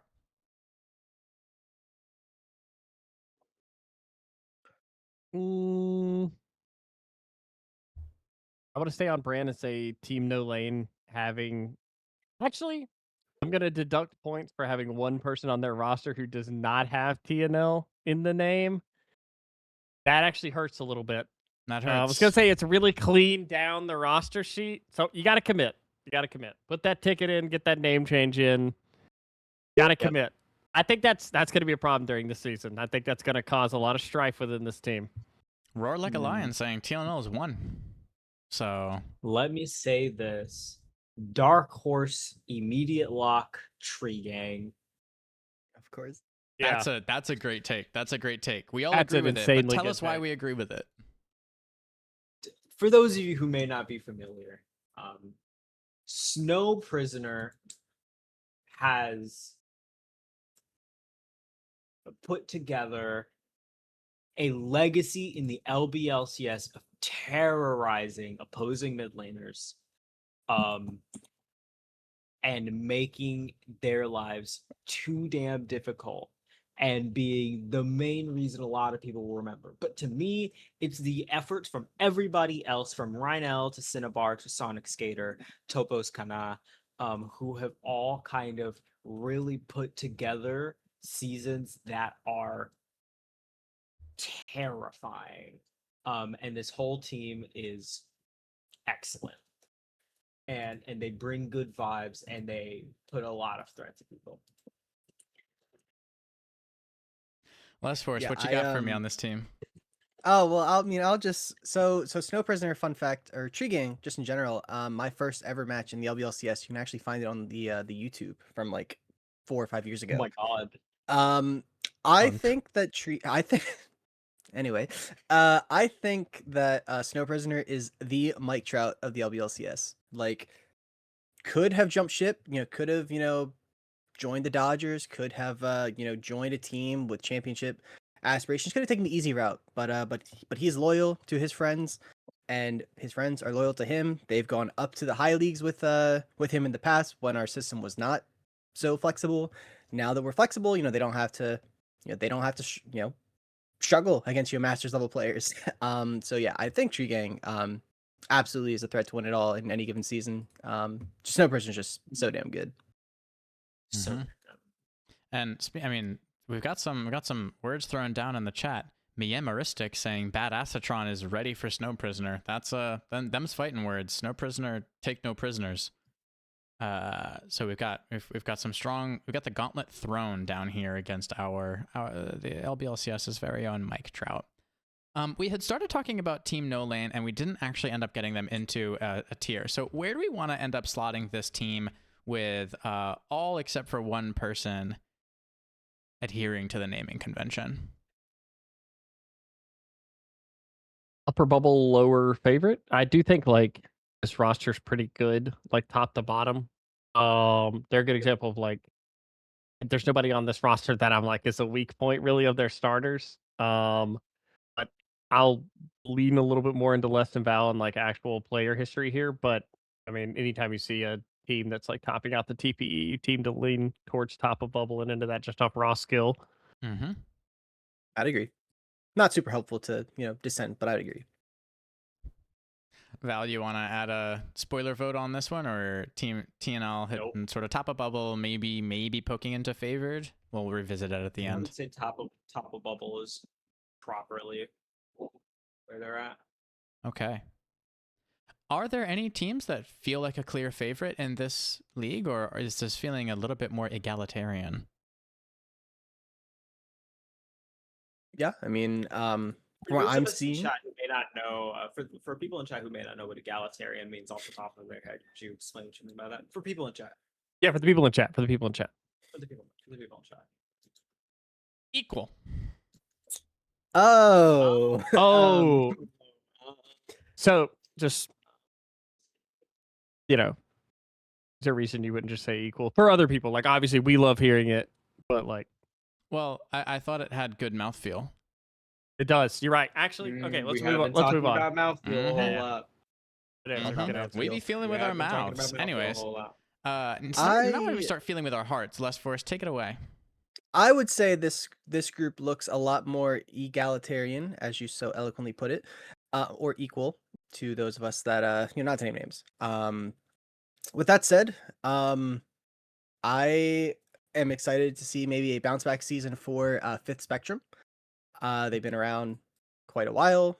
I think last season, notably had a tough go of it. I don't think that they won a series, but they came back. They've got some very recognizable names. Jisp, beloved member of the staff team, Snowflake Gecko. If you've been around for a couple of seasons, you recognize that name from when they terrorized Economy. So I would put them in that bubble, or not, yeah, in the underdog category rather. Because again, just last season wasn't the strongest, but I'm excited to see the bounce back. Oh shit. F12. No, no, no. Just hit the X, man. No, no, no. Okay, we're good. Underdogs. Very good. We've got to start over-unders for these. Like, whenever there's a sheets anything, we got to start an over-under for a number of times I open up the fucking web code. Anyway, Beautiful. I'm hacking the mainframe. All right. So Fifth Spectrum, underdog tier, Val, Vega, anything that you guys want to add on to that? I think they're looking to kind of restabilize and find their momentum this season. I'm really excited. I'm rooting hard for Jisp and Silky and then Penguin, Snowflake, Icarus, King Kiwi, all of those. That entire team. I'm very excited for them to kind of put their best foot forward and kind of rectify a tough season last season. Yeah, and I mean, a team that performs really strongly in one division gets bumped up in future seasons. That's a perfect example of an underdog team. We don't know where they're going to land. Yeah. We haven't seen them at this level yet. Are they going to be able to step up to the plate? We're gonna find out this LCS season. Therefore, Fifth Spectrum. Okay, so I'm sort of getting the sense that there just aren't any clear favorites. There's just no team that we really feel comfortable slotting. Oh, hit me. Give it to me.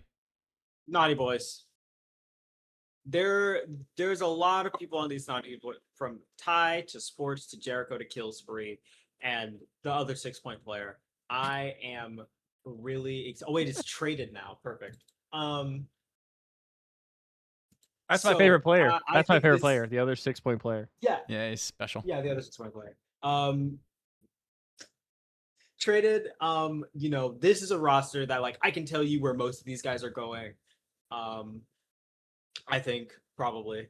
But most importantly, I'm excited to see how they perform if they come out. Now, I think the best part about this Naughty team is that there will be no playoff games on April 10th or in April period, which I think is going to be really good for them. And on top of how talented each of these players have been shown to be, I am super duper excited to see how they kind of come together. I think they could easily take this group by storm. And there's another team that I think is gonna join, is gonna be in Dark Horse, but I'm gonna let somebody else also talk first. I'll just add that I think that this team probably has the best sub name game, bar none. We got Smash and Pumpkins #6699 and RIP Bob Saget 2016. That's some real dedication. We're talking That's like good. a decade after it happened, right? fantastic. So That's good. that's loyalty. That's good. Not Yeah, real don't analysis, forget. but very important. Well, that's the level of analysis I was going to give, so I appreciate you, Lestforce, for getting that out there. No, I tend to agree. I also just think Naughty Boys as an org is one, sometimes when we see orgs we know they have multiple teams or people in their organization that are pretty good players, you tend to lean towards I believe they'll have good support to be a good team. So if talent's there, I tend to lean towards trusting that, and if Val thinks they're a favorite, I'm on board for it. All righty. So we've got this Naughty Boys team that we're expecting to perhaps be the most equal of them all, as it were. Sort of in a similar situation here, although I think we actually have enough space to put 1, 2, 3, 4, 5, 6, 7, 4, 5, 6. Oh, we do not have enough space to put the remaining teams in bubble. So what are we gonna do? Yeah, I don't think we're going to do that. Here's what I'll say. I'm gonna call for Cloud9 into underdog. Or not underdog, Dark Horse. Dark Horse. Okay. And for me, I love the names on this. The return of Altazi, makes someone you don't know, Lil Waynick, Way Too Large, Moose, Raelium. These are some familiar names within the Cloud9 brand. I mean, Makes is coming from Suboptimal Gaming and a couple seasons over there, formerly, and Altazi and Makes. No, I'm thinking of Boss Guy. But Altazi and Makes, both, maybe. I mean, Makes just had a couple of great seasons, but Altazi especially, known for elite seasons back in like the season 3, season 4 era.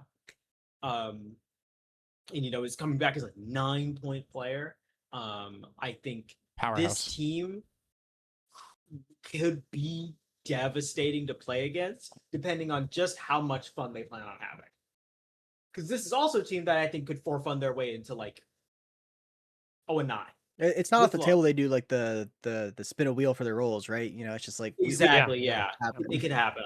Right? If Altazi's playing top the whole season, someone's playing, well, I don't know where Makes would go actually. Altazi and Makes.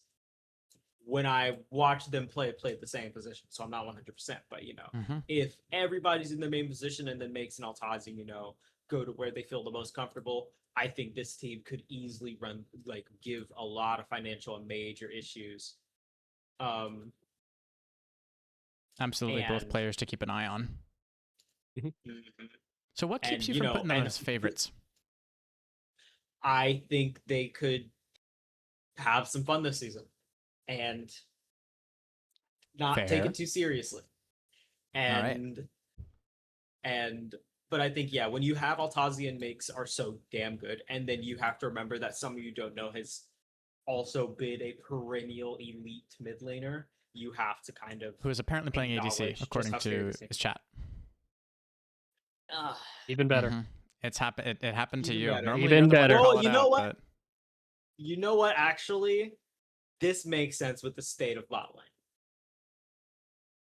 Because he's an elite mage player as well. Mhm. And he's played just about every position that there is. He started at every position in at least a game in LBLCS, so this is no surprise to me. What a stat. I think there's not a lot of players who have done it. I think it is. I know I'm there. I know Buggle's there. I know someone's there, and I think there's probably a few more people. Probably. Hard to keep track of that kind of thing. TN L'Enforcer, it must be French. Who are those TNL guys? I don't know. I guess we're gonna find out. Maybe you could go meet them.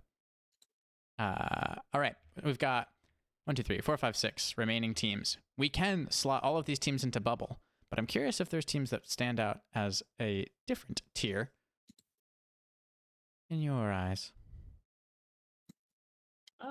Vega. I'm gonna say Cream Liqueur probably goes into underdog. I think more Crème liqueur. roster, more role swaps this season. I do think this roster's a lot of fun, but kind of the legacy of this roster back when they were spoiled milk also is they'll be. They like to have fun as a team. They very approach the game in a fun way. They're a team that always gets playoffs. They get me really hyped, and then they are like, "Yeah, what if we just drafted the most heinous thing imaginable in round 1 of playoffs?" So I think that kind of goes in the underdog. I think this team is both can like swing way above their point weight while also randomly losing games to teams they probably should beat on paper. So I think underdog is where they'll be. They're obviously the lowest TP in their group. But they're a smart group, and I think Soul and Kaz are super good players. So I think there's no issue talent wise for them. It's just how much fun, kind of similar, like we talked about with Cloud9. How much fun are they going to want to have this season? So yeah, I think they kind of fit there. Strong argument. I don't hear any contest against it. I do not have heavy contests. All right. We've got 5 remaining teams here to sort out, so we're halfway through. Tell me about the Guac Gang. I'm a big fan of Avocado as much as the next guy. Where do we want to slot this team? Do we want to keep it on theme and put them in the green? Or, huh? That's what I was Oh, going to true. say, Val. Yeah, they have somebody on their team named Big Guac, which just, Big Guac. my God. That goes an hard. excellent command. Also, not the captain, which goes hard. Yep. That's even, frankly, it's even better. Mhm. They have a Honestly, pretty, I'd almost say enough they have a aura to just put pretty them favored. Possibly, but I wouldn't want to put that pressure on them without doing our due diligence. If we say they're favored, something will happen to them. So I think putting them here Mhm. makes more sense. All right, Bubble. Not hearing any argument against it, but I'm not hearing any affirmations. Yeah, I'm fine with that. I do well with Yeah, I'm also fine with that. positive They're praise. green though, like Walker's green. I know. I was thinking about that. I will throw lurkers into that bubble category. I was Mhm. spending way too much time trying to find this team from last season. Because earlier I think it was Amoristic made a comment saying that that badass Tron is ready for Snow Prisoner. Which had me thinking. And I went back and I found that last season both these teams faced off in Taxhaven, and in the playoffs they were in different groups. But round one, Lurkers did 2-0 Tree Gang. So for all the hype that we're given to Snow Prisoner, we gotta put respect on what the record says so far. Lurkers had that advantage. Badass Tron, one of the highest point players in the league, at that 9-point value. Looks like they're playing jungle. Looks like they've been popping off in their recent ranked games, although it's been a little bit since they've last played ranked. Looks like they had a little bit of decay going on. So yeah, that's why I think we just gotta throw them here in bubble, or yeah, in bubble. Alrighty, strong Just bubble guess team myself. there. Yep, and it's lovely to. It's not a Snapchat notification. No, In no. big Oh. 2026. Dang. Okay. So anyway, yep, love seeing teams with history behind them facing off time and time again. So absolutely, we're gonna have to. Ooh, so obviously we're gonna have to have something else. We're gonna see how it goes this season. It's going to be very, very fun. We've got Fifth Spectrum, Wash Donkey with no E, and Egg Wavies. Where do we want to go next? Where do we want to slot these teams? Well, to make it Am I easy, crazy? we did get Fifth Spectrum, so we're only Yeah, down I to was gonna say, am I crazy? I was like, I thought we talked about Oh this my spectrum. gosh, we so did. I did forgot to delete them when I copied them over. Did I do that again? No, I did not. Okay, I was Here's like, what hold I'll on. say. Egg Wavies, I'm gonna put them right away in underdog. I respect this team a lot. I think they're very good. However, they did lose Gabe this season to Life. Has better things to do to play League of Legends. Good for him. And I'm excited to see what they can put together without him. But I definitely think a lot of people are under the impression that he was kind of a Nova for that roster to kind of work off of. I think Kryptonic Fate, Zelda, Jaximus, and kind of some new members of the roster can really put something together and prove to a lot of people that the whole was elite. Absolutely. So it's a potentially strong contender, but at this point, not having anything in particular that shoots them up above that underdog tier. They're gonna have to prove us wrong, as so many teams, honestly, almost every single team has done so far. We'll have to revisit these tier lists at the end of the season to see how they played out. Oh yeah. All right, we've got one remaining team in Financial A, Washed Donkey, with Donkey misspelled, which is just a power move, I fear. Where do we want to slot this roster?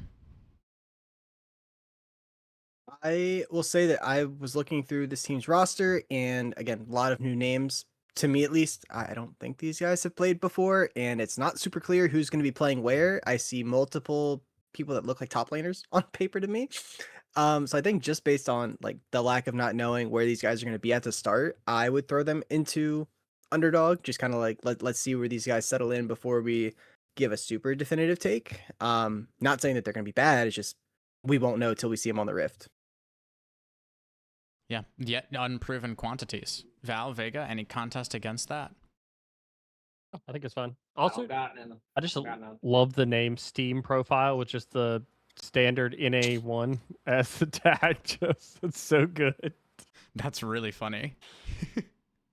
Also, I didn't name it when it happened, but Young Santa has also invested in the Low Budget LCS. Can claim their free pancakes at the Denny's in Vermont, just as long as you make sure you talk to our buddy Todd. Once you go around back, go ahead and do it. It will guide you. Follow. Okay, so we've got Financial Group A. We have our solo favored team here with the Naughty Boys. No April games to worry about for them. Smaller bubble tier in this group so far. We got Team No Lane, Guac Gang, and the Lurkers. And then a somewhat larger underdog tier with a bunch of teams with ample opportunity to follow in the footsteps of great teams before them and prove the Boothies wrong. We got Fifth Spectrum, Creme La Clear, Egg Wavies, and Washed Donkey No E. And then finally, we've got our Dark Horse category here with Tree Gang and Clown 9 to round out Financial Group A. Flipping over into the back half of Financial Group B, if you will, we've got a whole list of new teams. Again, A and B, same ELO bracket, same category of teams. Who jumps out at you right away once we look at this list? I don't know how other people feel, but I will never not look at a team with him on it and be Yep. like insanely hyped about it. Like, that would be favorite for me. I mean, it's Nox and him. I think him is insane. They're him. This is a good chunk of those high alert rosters that were running commercial for a little bit. Yeah, It's three of those players. that roster is sick. Definitely difficult to, very difficult to try and like downplay what they're going to bring to the table. I think they're favored, and I would honestly, I think they're very favored. I'm excited to see what they put together. Yep, these are proven quantities in the LBLCS. I was like proven quantities who are championship caliber. Safe bet, which means if we're all picking in for favorite, something tragic will happen. But something like BMJ is going to get subbed in at some point. Oh no! Alrighty, so we've got our favorites. We've got a really strong argument for that. Does any team stand out as like potentially able to even compete with the rat roster we're looking at here? Go ahead, Bell. Rock, paper, scissors. Come on, y'all. Well, I said Actually, wait, go I'm ahead, the host. Bell. I'm supposed to pick. Lestforce, tell me. Oh, okay, never mind. We're the butterfly effect going down a different route. I would like to, I guess, stake my claim in CLG Arcana. Okay. I think that this team can certainly go toe to toe with that 1984 roster. At the top, well, actually, we won't even start at the top. We will start with my boy NX Angel. So he loves being called Lestforce so often. You know, we've done the coaching, plays a very similar style. Great mind for the game. I think that this time he is surrounded on a very, very vibes-based roster. Paired with Mumus and Cubu, I'm gonna butcher the last word. Toho #Coven. That was formerly Homophobics, I believe was their name. Homo Simpians. From the Homo Simpians. Very strong players. They actually had I believe their name was Homophobics at one point. We probably no, I to think change that. They were Homo Simpians. There's no way that was their name. Surfers. And then maybe the player's name. It's semantics. They played on Mr. Chetta's party bus full of baddies a couple seasons ago. They had a solid run in Financial. They upset the #1 seed back then. I'm just showing my age a little bit. I think this Vibes team is not only going to be fun to play week over week, but I also think they'll be pretty darn good. So I would put them up at the top with 1984. Alrighty, that's a strong argument. I would put them there, or in Bubble. I say my pick for Dark Horse would be Rage Baiters. I'm familiar with a lot of the players on this roster, and some nights they are some of the best players I've had to play against. They're very difficult to beat. They play a very cohesive style. They play with each other a lot, right? Other nights, not so much. And that's just how they are. And I think that vibe, that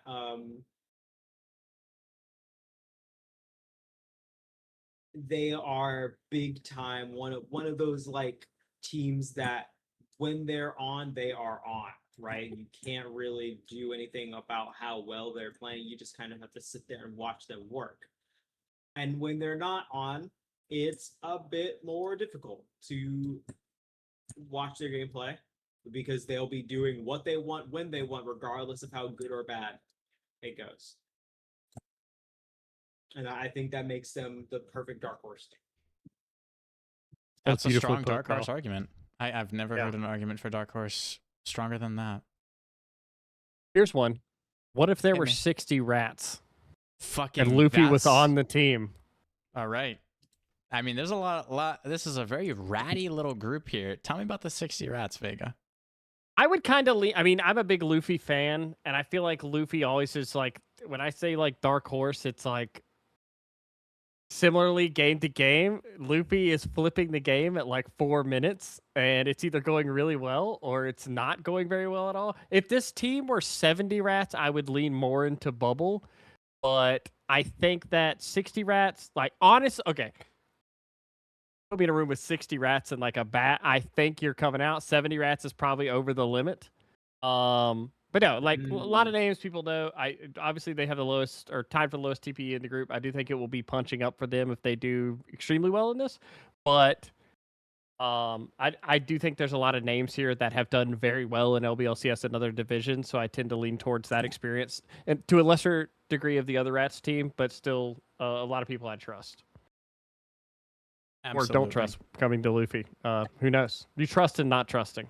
Yeah, Luffy's great. One of the things, like Luffy, I believe the comms that Luffy gives is, okay, going in, good luck everybody, and then that's how the team fight begins. Yeah. So that, just to give you a sense of what is occurring over there at the 60 with those 60 rats. I think Luffy's at least 30 of them alone. So.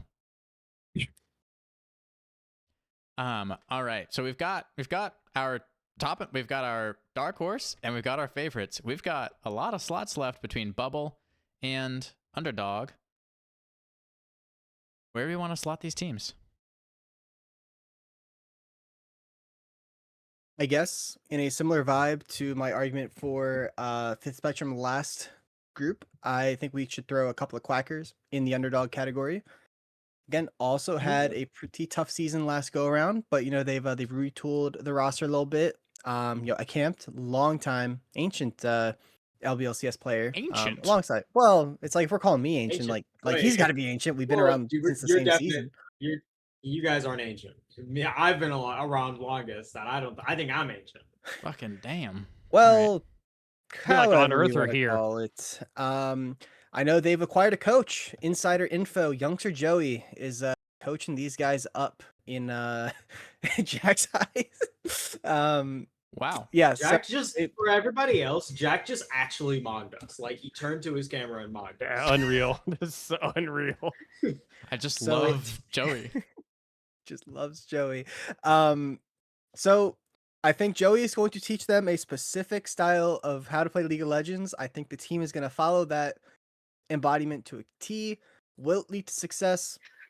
Who knows? Youngster Joey teams usually make playoffs because they're also Lestforce teams. We usually make playoffs and then we fall apart. So on behalf of Youngster Joey, my cousin, I will say this team is a massive underdog. Oh, thank God Joey's Is in he chat. actually your cousin? Yeah, I was just about to ask Yeah, that too. actually. Oh yes, That's That crazy. is a fact. Mm-hmm. Makes me about to be Lestforce's cousin-in-law. Anyway, so we've got the couple of quackers powered with the coaching capacity over there. Is that how that ends up working, by the way? Is that how an in-law works? I was just thinking fuck about it. that. Yeah. Anyway, y'all know How's what that I was work? meaning to say with that one. Anyway, okay, so Yeah, we've we got a got couple what of you were going quackers that pick up what I'm put down. You know, that's all we're here. That's why that's what makes the boothies work. We're halfway through this division. We've got 5 more teams. We got a bunch of slots remaining. Where do we want to go next? With any teams that we're going to join the handful of quackers in Underdog? I think it's safe to both for hard-boiled henchmen and tough puffs to be bubble teams. I think in similar notes, I'm not sure if everybody agrees with that, but just off point value and like some of the players that are on both teams. I expect them to be playoff teams. I expect them to be like hyper competitive teams. The only difference I have for these teams as opposed to like Arcana in 1984 is the kind of staying power of like trust of like people who have been there and won and done a bunch of that. These rosters definitely have the talent to do that, but I have less trust in staking our illustrious prediction careers on it. Yeah, I mean, infallible prediction careers, 100%. Yes, absolutely. But yeah, these teams, we've never been wrong.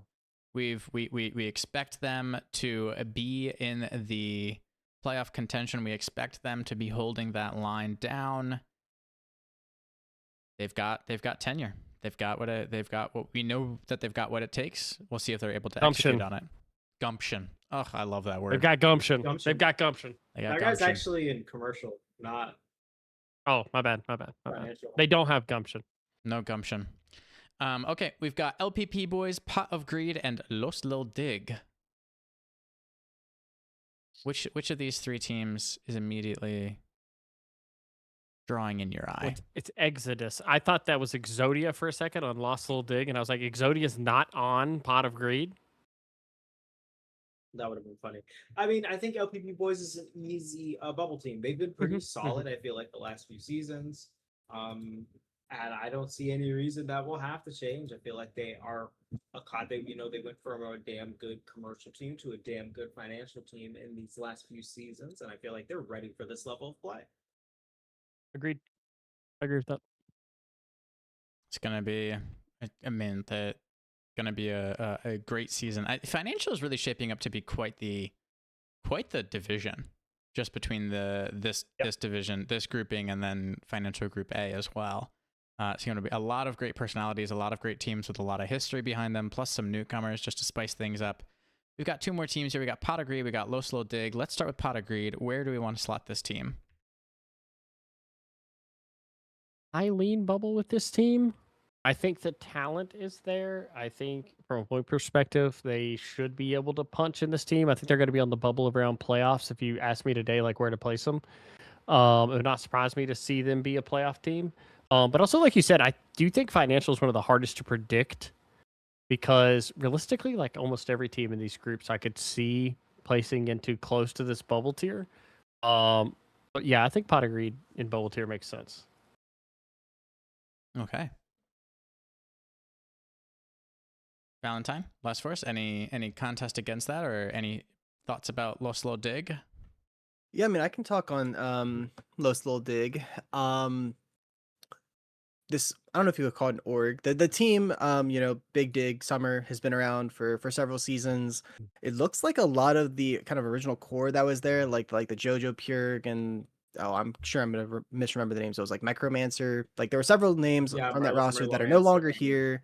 But I definitely recognize the name Troisenberg. Great name, fantastic name. Looks like a support player swapping to jungle to fill the role for the team that is needed. Very honorable.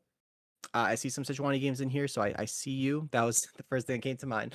But besides that, I'm noticing a trend here with like how teams are constructing their roster, and that is pairing, a high point value bot lane as kind of the core of your roster. And in this case, it's Techers and it's Chunks.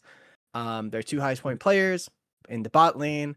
I actually have a bit of a Taric one trick in Chunks, which is I think they're a super underrated champion. Not really, this isn't like a league podcast, but I like seeing Taric. Has some really cool interactions with the ult. So I'm excited to see how they perform. I would put them kind of in that bubble underdog, kind of could go, swing either way, depending on what Val and Vega are feeling. What are we thinking? I think bubble makes sense.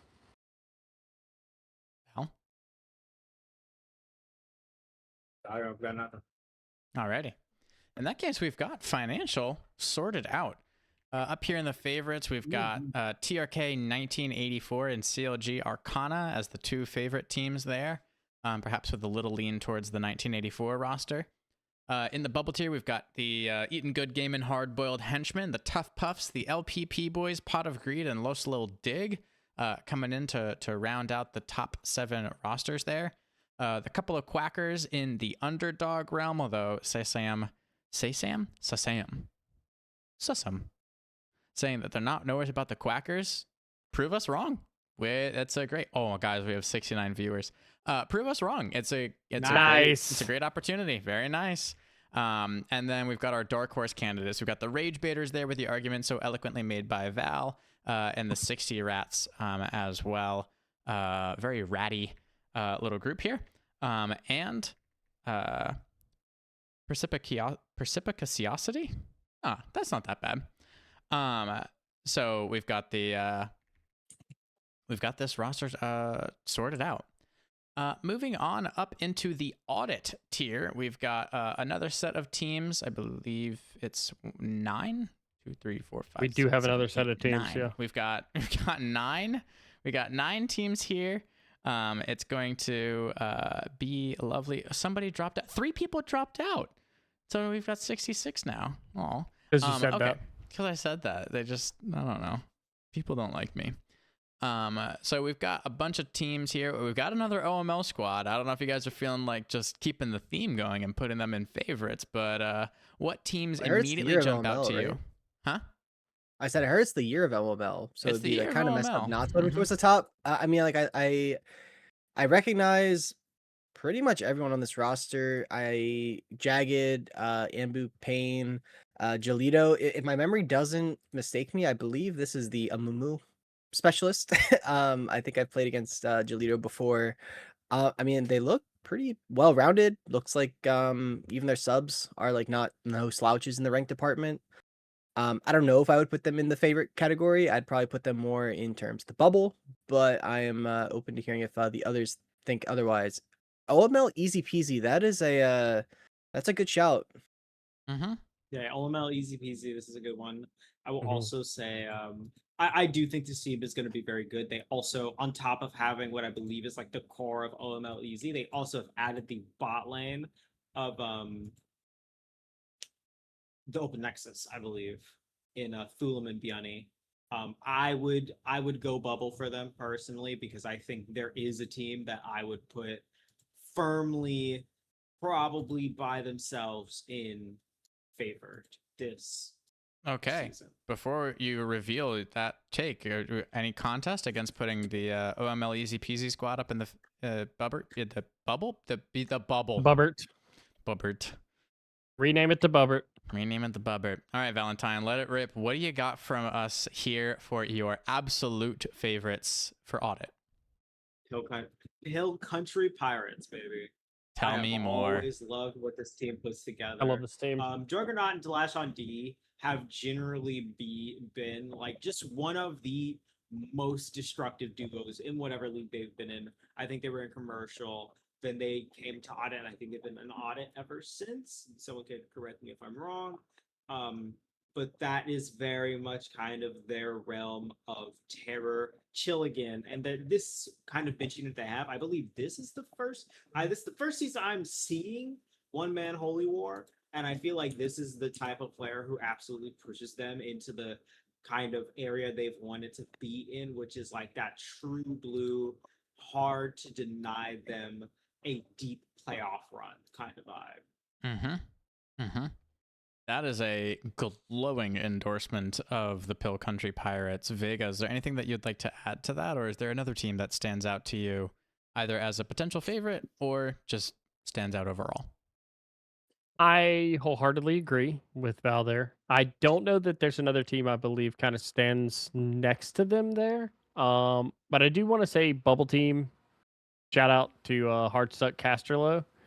I think that team's a ton of fun. A lot of great personalities on that team. Slayer obviously super good, but I think their ranks don't always represent how good some of these players are. Rafa, Yanni, all very good players. I think Gordo's pretty good. I think that team will be a lot of fun to watch. And also, sometimes they post their comms from the games. Very funny. This group is extremely hilarious playing together in the way that sometimes they don't play together. So yeah, I think Bubble is about perfect for them. I think hands, they'll be a playoff team. If they'll go deep, we'll see. But yeah, very fun. Mm-hmm. So you expect them to really make sure that they're going to be in the playoff bracket, and then it's going to be up to them to determine what happens there. Yes. Well, I would say that it's up to all teams to determine where they are, but that's, a fair point. Well, anyway, I think I met one of the team members. I think Gordo. I think when we went to I think it might have been LTA, as a random fucking rebrand. I don't know. It's like when you have a blonde is that? phase in your junior year of undergrad, and then like you do that and you don't talk about it ever again. What? Shout out LBLCS for never changing to low budget LTA. Staying strong, staying with the LCS brand. We stuck with it. We weren't going to go to that ridiculous naming convention, but I think randomly, like, Gordo was seated like behind me to the left in the rosters there, as Vega is attacked by a cat. A panther, maybe. So we've got who knows? So we've got OML, Easy Peasy, and Hardsuck Castello starting to form out this bubble tier. What other teams, Lestforce and Valentine, stand out to you as possible bubble contenders? I mean, I look at League of Lunmi, one of the two. Yeah. Lunmi. Alumni. This is a team that we've seen this core very long time. They have been very reliable. You know, they're usually making playoffs from my recollection. They used to be the LA Tech Bulldogs. I can presume that they have since graduated and now they have they've One shed would their hope. alum. Mhm. We would hope at this point. I mean, I took 4.5 years in college, so like maybe not, but I think that they're well rounded. I think that they consistently do well. Is this the season that they kind of break through that glass ceiling and win the championship? Time will tell. I mean, they're on paper, points wise, they are right there with everyone else. So I would throw them in bubble. Yeah, that sounds like a pretty strong argument for bubble to me as well. Val, Vega, any contest on that, or another team that you'd like to join the League of Lunmi? No contest on that. No contest, but also just like shouting out how close the TPE between teams is in this group. Like, it's how many points spread total? 6 points across all the teams in the group. That is a crazy close spread as far as like difficulty to predict on paper who you think's going to be, in playoffs and not is very hard in this. Luffy is saying milk. So I feel like that's sort of asking us to start talking about the 2% milk team here. Vega, do you want to give us some insider info on that one, or will you let your co-analysts take the bait first? Yeah, they should talk about it first. Okay. And then I'll agree with them. All right. Well, depending on what they say, I suppose. Smart. Val, Lestforce, what do you got? This 2% milk roster, where are we slotting? We're back into familiar territory with a certain Z name. Zane is back and was one of those players that you had to absolutely respect. I'm really excited to see how he performs in Audit this season. Shredded Wind, Vanity, and PC Swift, I think, are probably also going to look to take kind of those shining spots, and Zane will maybe step back, maybe allow himself to kind of go with the flow. We'll see how. I'm very curious to see how it turns out. Okay. Co-analysts, you want to add something to that, and then we can start slotting them into one of our delightful tiers? It's a tough pair of shoes to fill. I believe 2% milk is a championship winning, team name. I think it was a couple seasons ago in economy. So just off of that basis alone, I mean, tough shoes to fill. Vega was talking about it. Like, this whole entire league is super close. So I mean, it could literally just be the entirety of bubble, and it would not phase me. But I'll let Vega speak to his team. Yeah, I think for Zane, it's a little bit of a redemption arc. They did go off of that, season of winning economy, then 2% got bumped up into financial the next season. Struggled there a little bit, but it's a big jump. And I think now in Audit, it's a different roster. Obviously, Zane's the only returning player from that roster, but I think a lot of talent there. And obviously, I think Bubble kind of similarly makes sense of like, this team could do very well. This group is very tight, but with the group being as tight as it is, that means if you're off at all for a couple of weeks, it can mean not making playoffs. So, as tempered as I could be with it, excited for this roster a lot. Excited to see 2% back in LBLCS, but also, it's going to be a tough group. Yep, and Zane, one of the beloved members of our dev team here at the LBLCS. So when the tournament codes work, make sure that you keep the dev team in mind. You can thank Zane and Full Metal, Duolingo Owl, Thy Ducky Lord, Ruffian, although retired, and then there's one more, Jisp maybe also is on the team. So you can make sure to thank that when those systems work well, the systems are working well. When they're not working well, open a ticket. Don't worry about it.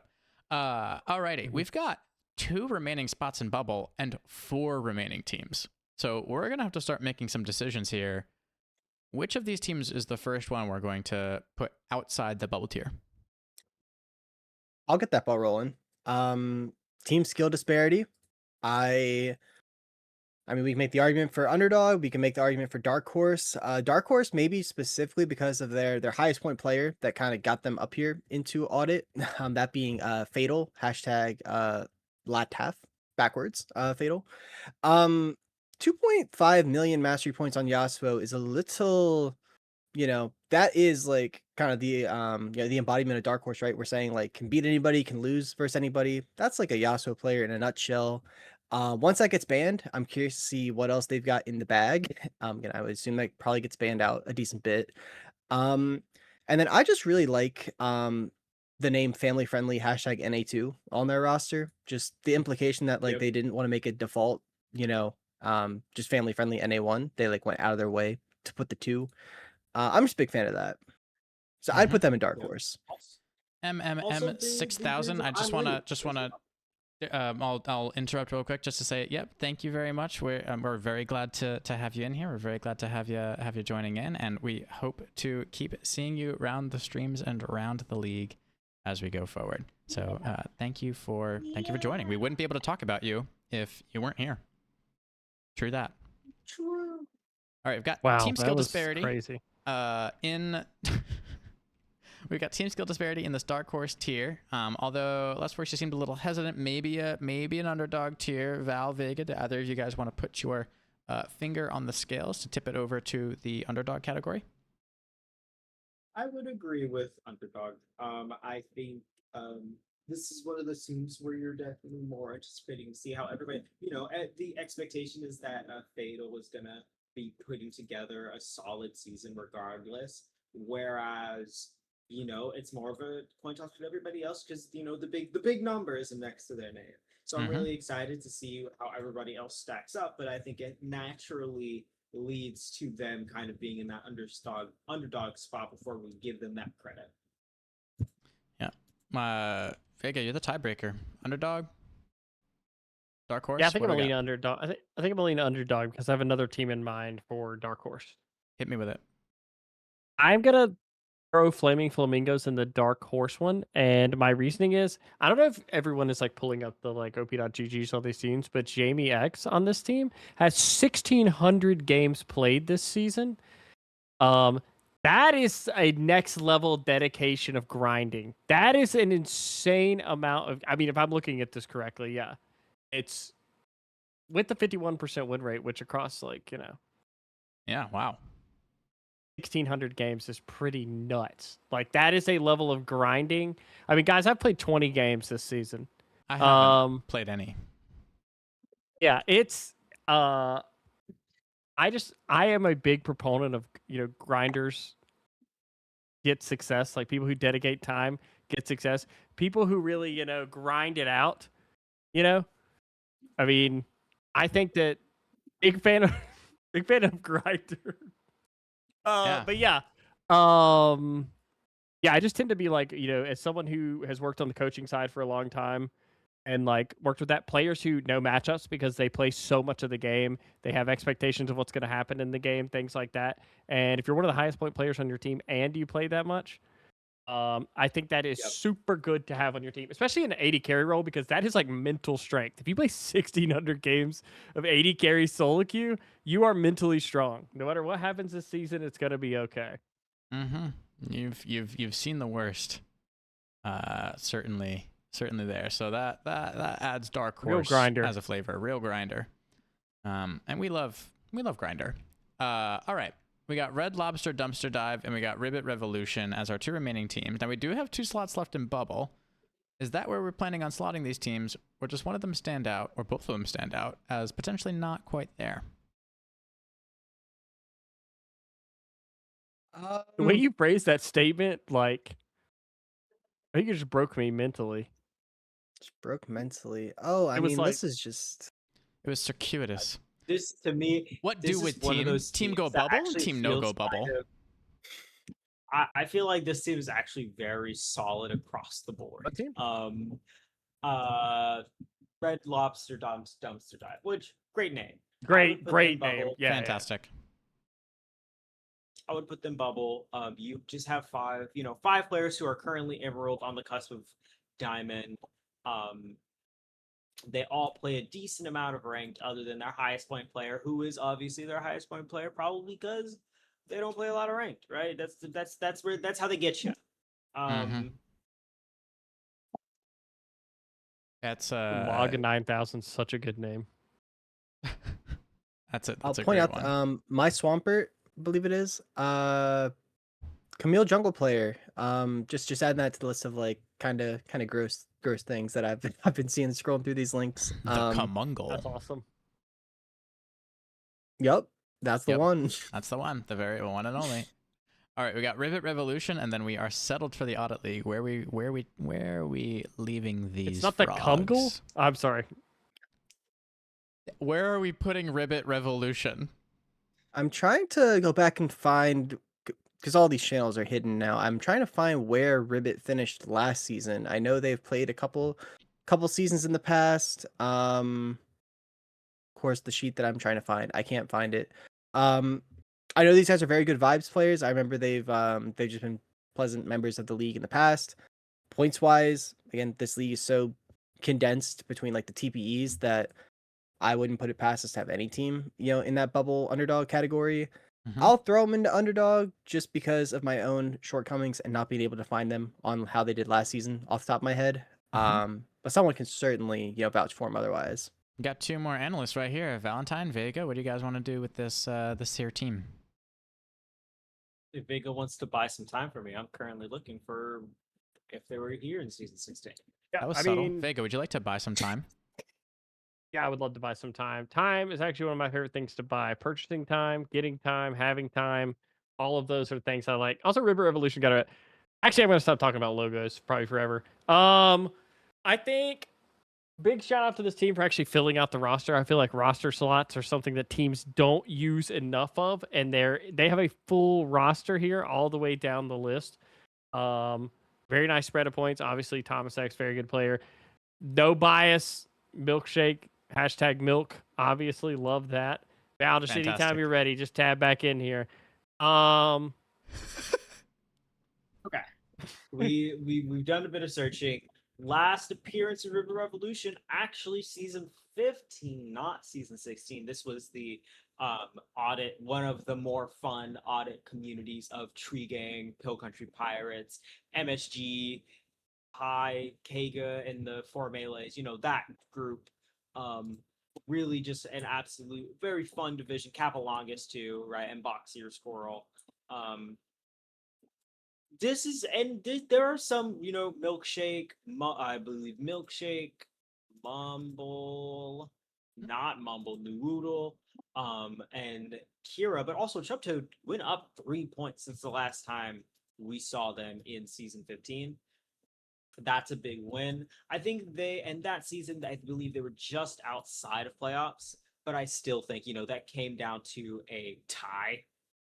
Literally like 4 and 5, 10, both them and Tree Gang went 4 wins, 5 losses with 10 game wins, 12 game losses, right? Tie down to the very end. I feel like both of those teams and kind of just their vibe and their energy, I'm excited for them to come back and play in the league. That's a pretty enthralling take there, which leaves me wondering, bubble, underdog, where shall we put the frogs? I would go underdog. Alrighty, let's get them there. That will wrap it up for our audit division. We've got 3 more, so stay tuned. Don't go anywhere. We've got our 3 Apex tiers here.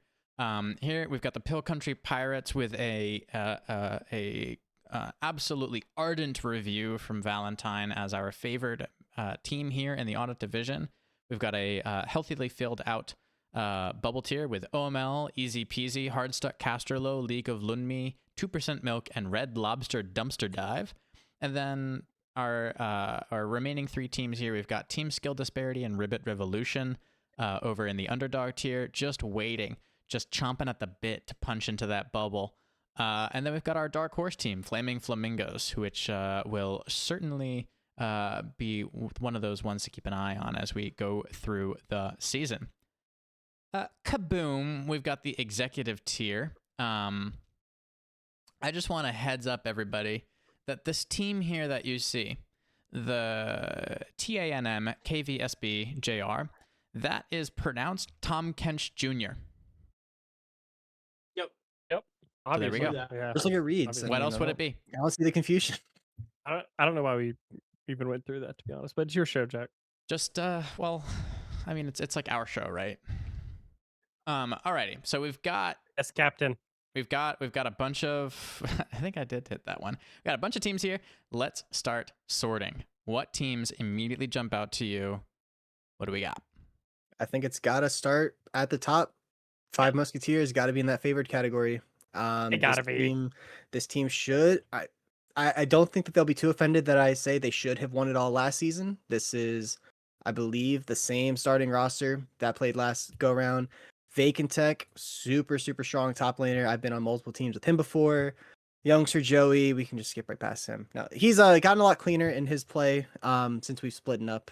8 times Achilles, one of the strongest bot lane duos that I've ever seen, and they're running it back again.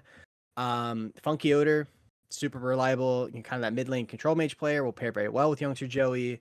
And then some great subs. I mean, we got Dira, former teammate of mine, Polston, former teammate of mine. I'm noticing like a little bit of bias here as I'm like talking this out loud, but no, these guys were super strong. They were super strong in executive last season. I think they really just kind of got caught out in their semifinal matchup. I can't recall who they played against off the top of my head. But I think they said they got caught with their pants down, and hopefully they brought their belt this season to whoop the rest of the league. That, I mean, can't be biased at all. You've got intimate knowledge of these players. It's very strong. I'd say, Go ahead. in a similar vein, I would say Rat Rock Bottom has to take up that other spot. They seem. I am excited to see them here. I feel like they are going to put some butts in seats. You know, Daybreak came into audit. A lot of people thought they had that bracket. Rat Rock Bottom came through, beat them in a 5-game series, and now has stepped up completely. Dinner. Now, I believe Dinner is joining the roster. Wasn't on the roster last season. But now, you have this core of Dinner, of Nitrodax, of Pure, with Zodiac, with Griffin. I'm very, very excited to see, what the starting lineup looks like, because I can also see Ratlantis starting. I'm curious, and I'm really excited to see how this team plays, because I feel like these two up at the top, and I don't even think... I would argue... and maybe some would disagree with me, I would argue that this division may have no strictly favored teams, because I believe more than 2 teams deserve to be in that S tier. You got 2 potential disagreeers right here, but they're both making faces. Agreement faces. What do we got? I don't know if I mean, I think the whole league definitely looks pretty strong. I don't think that there is a weak team from the 8 that I'm seeing. But I think based on legacy and pedigree, to me, it's these 2, maybe a third team that we can talk about in a second. And then a little bit of a tier jump. But I don't know what Vega's thinking. I kind of lean towards your side, Lestforce. I mean, like, I don't think either are wrong necessarily. I think that you're an 80 carry in this league. There are some dogs in this division. Yep. There are some absolute dogs in this, and I'm gonna make a statement. Achilles. Yeah, Achilles and Dinner, just like off the rip, is like those are 2 insanely good. Aspira at Astra. Yeah, I mean, no longer Aspira at Astra. Rechu's like insanely good also. And I'm just gonna say something. I'm gonna say something, and I don't really care what anyone. I mean, I care what you guys think about it, but I don't really care what anyone else thinks about it. I think current form TRK is probably the best org at LBLCS. And like Zodiac is on a heater. They're going for a 3-peat. I do think there is a little bit of like you got to kind of until you lose. You know, you're the king going back into the next season. I think Five Musketeers is the only team I put in that like that team should have. I mean, you know, Buttermilk was in finals last season. I think that Five Musketeers could have very easily have had that slot. And yeah, I think for Five Musketeers, the pressure is higher because you don't win last season, and now it's like you should win. This roster's stacked. It's an insane roster. Whereas like TRK has the pressure of defending, right? Like where you've been really good and now you have to go back and do that. Where I feel like other teams in this group will not have that pressure, right? Like I think that would be my argument less against the third team is that whoever the third team is will not have that pressure of like you have to do it. Like if you're in the conversation, it's good to be the third team in some cases. Because they don't have that pressure. Lest, would you like to reveal your analysis here of who this third team is? Maybe we can increase the pressure they're feeling. So the third team to me would be DD4T Paprika. I believe that the majority of this roster won last season. Off the top of my head, I can't remember if it was financial or if it was. I think it was financial. This Merjavox, Green Leak, Bishop Mage, Solomon Khan. They won last season. A couple people got bumped up in points because they were kind of climbing in solo queue. They add Aspera, add Astra, another former top laner of mine. Actually really excited to see the Vacant Tech versus Lombardia, as I know him as, top lane matchup at some point this season. Pound for pound might be the best player in all of executive. When he's locked in and when he's on his carry picks, the dude is super good. Just don't ask him to play Ornn, otherwise things fall apart. No, I think this roster is super good. To me, that's the top three. But again, I think there's a lot of good teams here. And it, again, would not surprise me if any of the teams, especially the ones that we haven't gotten to yet, if they pull upset. Just from what I see, those are like the top three. Yeah, we've got 5 remaining teams here in this little group of 8. I'm curious, Val or Vega, if any of these remaining 5 teams stands out to you as something that you would like to discuss into this bubble tier here.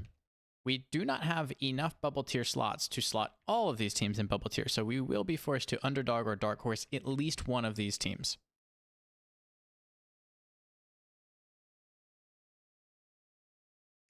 Val, you have muted yourself somehow.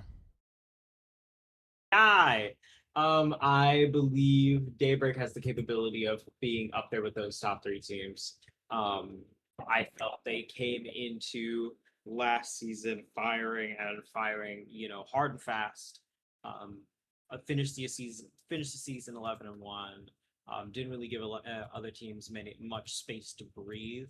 Went into finals 6-0, and only lost in five games in a tight 5-game series versus rock bottom. So I think I imagine they got bumped up, I feel like they are very capable of keeping up as well. I think they will have no issue kind of putting their foot down and being able to become, match the talent level that we're going to see in this executive. Yeah, this executive bracket is going to be challenging, 100%. Yep. Vega, which of these remaining 4 teams would you like to talk about next? There's one, maybe obvious one, but I'm curious if either of the other 3 poke in. Yeah, I mean, we'll go with the obvious. I think Tom Kitsch Jr. Very obviously, I think the roster on paper is pretty solid. I mean, Victor Apple's kind of the X factor in this, right? Of like looking at Victor Apple's stuff sometimes in the thing, it's hard to even pin down what. I mean, it's jungle, I assume, but if you look at recent, sometimes it's kind of hard to tell exactly where Victor Apple's going to go in this roster, but it's a 16-point player, so you imagine wherever that is going to be pretty good. I kind of liked him as being a dark horse team, as opposed to bubble, just because I think that it's going to depend a lot on Victor Apple X Factor of, it's possible Victor Apple smurfs this league and is insane, and then it's possible that they're in a role they're not familiar with, and it's not as impactful. And I think that's kind of where we look dark horse. It would not surprise me to see his team go crazy, and it would also not surprise me to see his team fighting for a playoff spot at the end of the season. We're going to have to slot at least one of these teams in Dark Horse or Underdog anyway, so that certainly gives us one of these options here. Thank you for your service, Vega. I'm curious if anybody would like to make an argument against Tom Kench Jr. being in Dark Horse and instead being in either Bubble or Underdog. I don't think so necessarily. I mean, when you just have a roster, I mean, just looking at the point wise, like Apple is just far and away the like on paper high, most valuable player on this team, potentially in the entire league. We'll see how they play. But I think like the higher up you go in the bracket, kind of the less individual shine, like that skill gap kind of shows itself. I think like the higher up you go, the more like the team macro and the decision making and stuff kind of shines through. So I'm cool with him being in Dark Horse. I don't know if Val feels differently, or if I can go to the next most obvious team that was being referenced a second ago. I think you're good to do that. What the I bread? agree with the Dark Horse connotation. What the bread? Oh, well, I was actually looking at Wholesome Milk up there on the top right. Which to me looks like one of the craziest vibe rosters that you could possibly put together, which is no surprise as it is captained by Brikachu. One of our one of the newest admins in the league. One of the newest. I'm seeing a ton of good vibe players. I'm seeing Sarkalex. I'm seeing Slippy, who used to hate me and now is my biggest fan. Sorrow. Not sure what's going on there. Sorrow, I'm excited to see him in a better situation this season. Redist, I still don't know how you pronounce it, but I love that dude. Like, I played in a weekend tournament with him. Super good vibes. Like, very good support as far as like following the jungler shot call. Like, he just did everything you asked him to do. And then they're kind of led by Richu, who recently played in a tournament and had a pretty good season. Team got eliminated in playoffs, but like individually, I saw a lot of skill come out from him. As a team, I would probably say this is more in like the underdog territory to me. But again, that's just like you got a lot of like fun pieces. I'm just curious how they like translate onto the Rift. And I don't know if Vega has any insight info as the Milk representative. I think they're a really talented roster, but I think their coach sucks. So it's really hard to gauge like where they'll be. No, I mean, you kind of hit the nail on the head. I think the roster is immaculate vibes. Probably some of the easiest to work with people I've ever worked with as far as like being coachable and being like all willing to sacrifice. I think this roster has a lot of nice people. I do think from a coach's perspective, they might need to develop someone who is kind of every team needs kind of a person who's kind of mean, dragging you around the map every now and then. Someone's got to be the loud voice. But honestly, like this team has a lot of talent. I think Redshoe's got to be an insane ADC. And obviously I think Sark recently has obviously like climbed crazy in solo queue and also just 1v1 is a very good mid laner and very good vibes. But I think his team has, I think Underdog's perfect for them. I think on paper, they're not anybody where you'd be like, obviously they're going to win the league, but I'd be surprised if they punch up and make playoffs. They could do it. It's possible. That's how the underdog works. They could always have that upset victory that pushes them over that playoff line. We've got What the Bread and we've got 2 Hat remaining here. Which one of these two would y'all like to discuss first? I mean, if go ahead. I mean, I can just quickly say with like What the Bread, who I know Vega was like dying to talk about. We saw them last season. I mean, we've seen them several times before.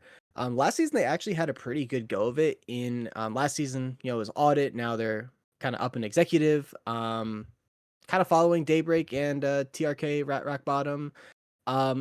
They were actually the 3 seed before they got upset in the playoffs by the team that snuck in by the tail of their or the skin of their teeth, however that saying goes. Not the tail of their teeth for sure. The tail of their teeth. That's like for sure not the right saying, right? I like that though. we'll save that one for future use. They got upset in the first round, so I'm assuming that they're coming back, with kind of a bit of an edge. Want to kind of prove that like last season, the regular season wasn't a fluke. They're here Again, to edge. got some tough.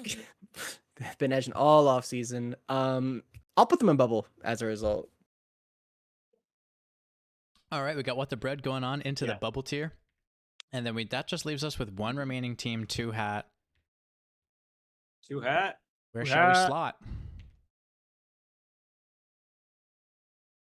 No clue. Underdog. I think underdog for me.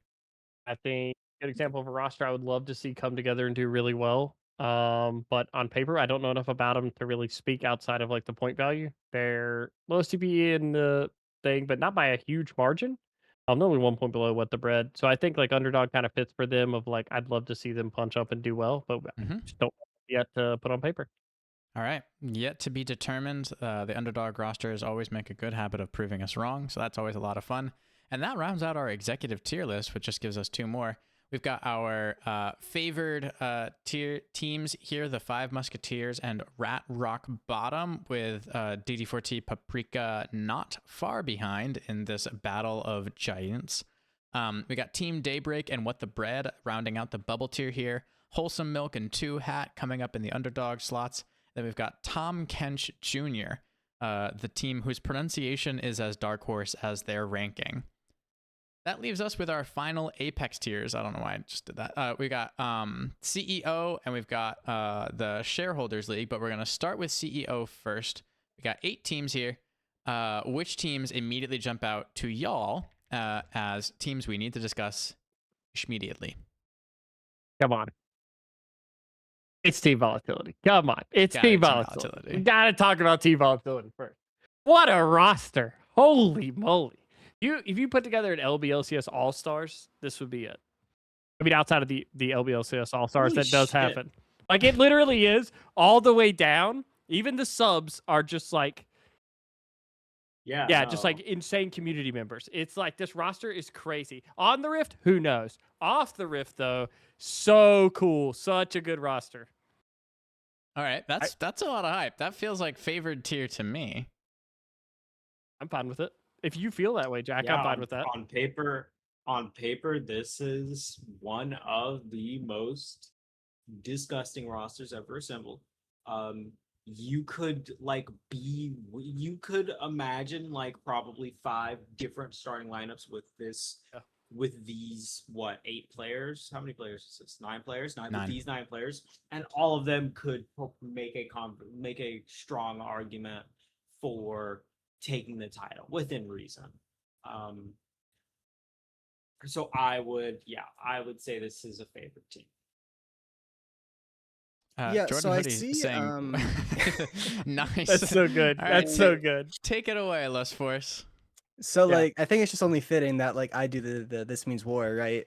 You Yeah. know, we've got like Lestforce.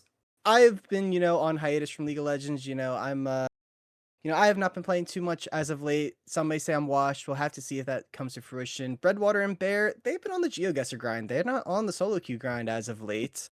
The rest of the roster, I mean, Papa Doge is playing from Hawaii, guys. Like that ping is going to be a pretty tough battle to deal with on a week-to-week basis. And then, as they so like to call themselves, I've got the Chud brothers in the bot lane, GGG Turtle and 21. I mean, like, I don't know, like how are we Beautiful. supposed to compete, is let alone beautiful. be favored? No, that's Chud Brothers fantastic. is The fire. Chud Brothers is great. Like that's messed up. That's messed up to say, but that's fire. You know what I mean? No, like they love it. They're endearing. Like they love the Chud brothers moniker. Oh, Chud Brothers / positive. Got it. / Got positive. it.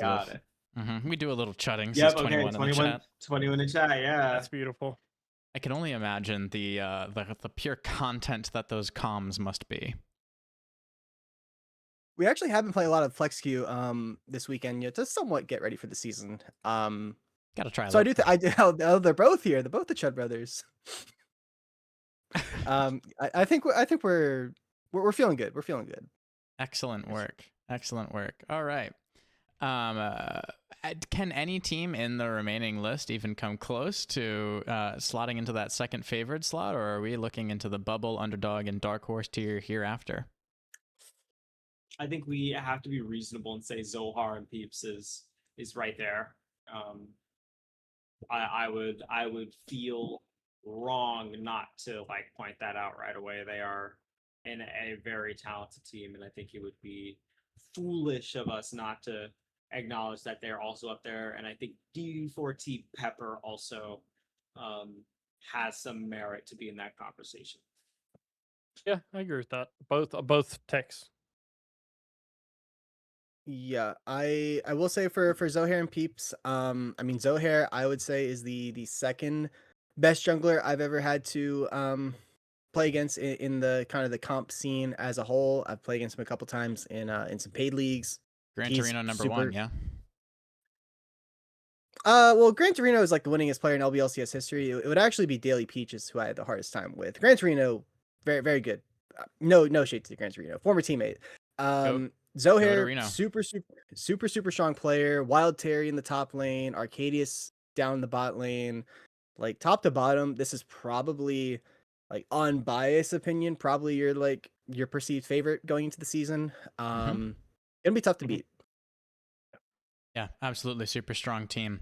So which teams are we sort of seeing here start to round out our bubble tier? If we've got Team Volatility and Zohair and Peeps sitting up there in that favored slot, where are we starting to see some of the battles come to fruition down in our other tiers? I mean, Yes Chef probably has to be like one of the clear bubble teams. I think Macroth and Raphael, both very well known names, very good players. Like that team could easily be a semifinal finals team if like the bracket falls the right way. I think would not be surprised to see them do very well. And then I think Elementum Exodia, obviously, or either just points wise and talent wise, probably pushes themselves into that bubble tier also. Lots of strong players on the roster. Lots of experience in comp. Keeps it. Uncle pretty Jim clear also bubble. a great name. We've got 3 remaining bubble slots and 4 remaining teams. So at least one of these teams is going to have to be bumped out into underdog or dark horse. Well, Who's I'll it tell gonna you be? which team it isn't going to be. Tell me more. TPAP. Okay. I think they are, to me, they're a bubble team. Yeah. I think you would be hard pressed. Tier, Soup, David S. Kolb, and Damaru are already really good. Keeper of the 7 Keys is obviously going to come in, and I think there are too many good names, and there's great leadership on this team, right? I trust Tier a lot as a captain, and when you have, Tier, who everybody knows is a damn good sport, plus Soup, who looks to be a Masters ADC with 500 Tristana games. 500 games on Tristana. This season.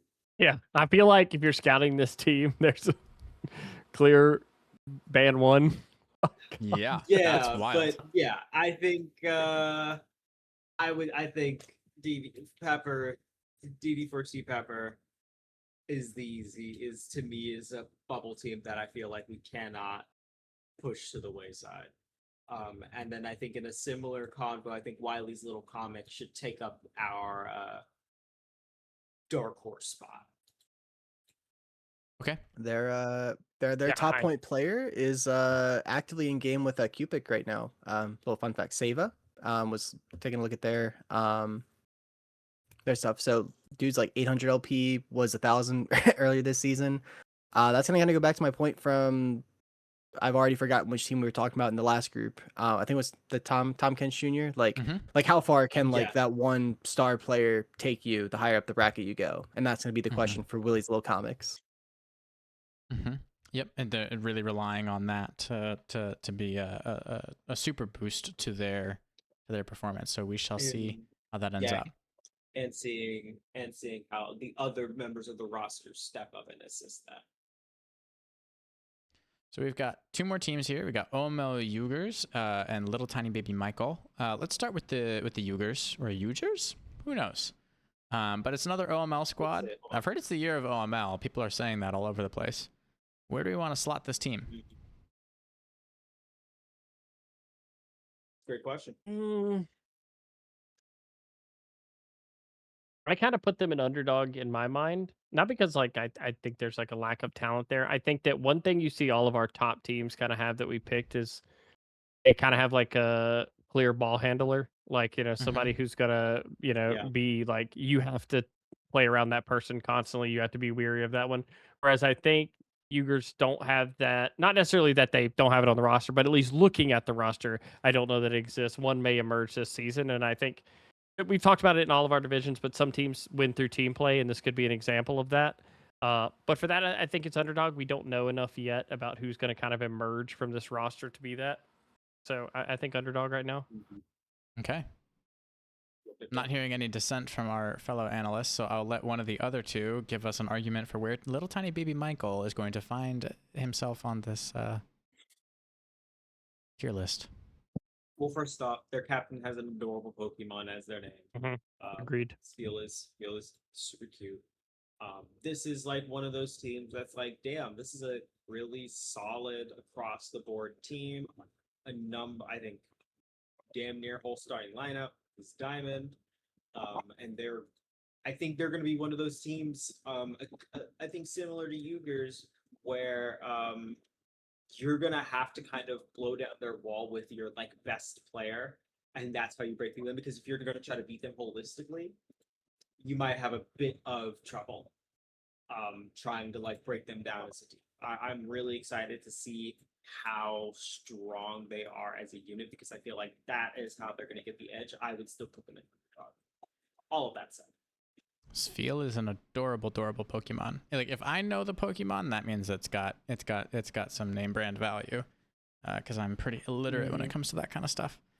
So that is a great one. So where do we want to put little tiny baby Michael before we round out our tier list for this division? I mean, to me on paper, they look very similar, kind of like the conversation we we're having about OML. Just kind of until we see it on the Rift, we just don't necessarily know like who is like where's the shining star or like what their identity is. And does not mean that they might not end up near the top. Just means like we won't know till we know. We will find out. We will find out eventually. And I mean, the season starts literally tomorrow morning, but that gives us our CEO tier list here with our Team Volatility and Zohair and Peeps as the giants at the front of the pack, whom we expect to lead it into the playoff bracket. We've got our bubble teams, Yes Chef, which is one of my favorite team names, honestly, Elementum Exodia, and then DD4T Pepper. We got OML Uyghurs and little tiny baby Michael as our underdogs, who have a wonderful opportunity to prove themselves. And then DigiDonuts preempting my comment, Willie's Little Comics as our dark horse team. DigiDonuts saying they're going to take it all. Let's find out. That's going to be one team. We've got one division left, the shareholders division. This is our absolute apex tier. These are the uncapped league. These are the ballingest ballers of the LP world. And so I'm curious, amongst all of these gigantic, like the sum total LP may outnumber the sum total LP of the remainder of the LBLCS.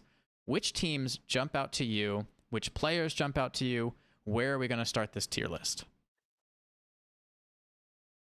Sears on this roster? Yeah. Mm-hmm. I think this roster's sick. Is he playing? Mm-hmm. Yeah, so I think like we can start there. Dead Probably. We can ass? start there probably. Oh, that's Dead fucked ass. up. Jungling? We can start there probably. Is he jungling on this roster? No way. I would assume so. I mean, Hold on. Cuddlebear ADC. I'm assuming he's not on the bench. I mean, Seer could play with any role and like do. Yeah, more I was than like, just Sear, fine. Sear, yeah, Sear made finals in ADC and mid. I Didn't don't. win it though. So Here is a sub. He's a sub. Phil sub. there's a Phil He's sub. a Phil sub. Okay, he's not starting. Okay, that's important. That changes. I will say that to me that changes a lot. I think for the record, I think this is a great roster, but I would now lean towards Goat Milk Lifestyle as our Goat Milk Lifestyle and Zava and Pals as our contenders. Did I say something about goat milk? Go ahead. This team is completely dependent on their jungle state of mind. I will direct you to Avenge's OP.GG, which he is currently Diamond 1 and peaked this season 600 LPGM. So depending on their jungle state of mind, I think this roster could be insane, or I think this roster could... And this is reflected by the fact that there are 400 Rek'Sai games on here. My cardinal rule with Rek'Sai is that you either go 20-0 or 0-20. Yeah, it's... Yeah, no, I tend to agree with Safa and Pals or Goat Milk probably I have not been as connected to Goat Milk as other teams. But I mean, the roster's good. I think Zoff and Pals is a loaded roster also.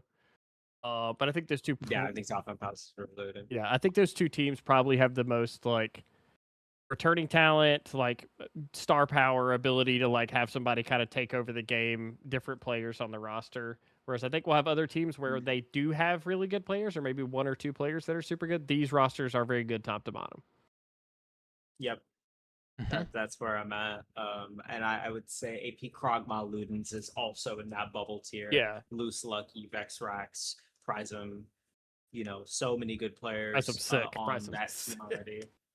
Prisms. Prism is sick. Prism. Prism. Prism. Yes, Ah. Prism. Well, another makes a lot of long sense. list of former teammates. Great dude. Jay's a great dude as well. We actually played on the same team. Those three of us. Yeah, I mean, and Lucky I played with before. Yes, this for AP Krogma, I would also put them in the bubble category. Not to steal, Val's thunder. I agree. So I think that would be super good. I do want to come back a second and I guess play devil's advocate here a little bit with where we put these top three teams. I do think we'd be remiss if we don't talk about Elementum Eternal. And although they're playing under Elementum this season, we're talking about the winners of last season's Zoner League. Most of this core was on the Rat Kingdom Cheesers, the Duolingo Owl, Memer 6, Cuddle Bear lineup. They won it all last season. They beat Goat Milk, I think it was 3-0 in the finals. I think they beat Zoff and Pals in the upper bracket, and then Goat Milk pulled off the upset against them in the losers bracket, whatever we want to call it. Even if Sear's on the bench, I still think, and these are my former minions, even though I don't talk to them like I used to. That was a roster name, right? That was the roster name, High Alert Minions. So I would be remiss not to say don't sleep on them. I'm cool with them staying, in this bubble category, but I definitely think this is a really strong top 4 that we've got. Probably strong top 7 as we haven't even gotten to the other teams yet. These are all really good players. Yeah, these are it's an absurd set of players in this division here. We've got a lot of really scary. I did put that team. Okay. So we've got 4 teams settled in here. We've got Goat Milk Lifestyle, Zaffa, and Pals here in this favorite thing. And then Elementum Eternal could very realistically punch their way through. Again, they could burst the bubble. AP Krogma Ludens coming in here. We got 3 remaining teams. We got Snail Gang International. We got Gold Medalist Capybara. And we got Predators. Where do we want to go next?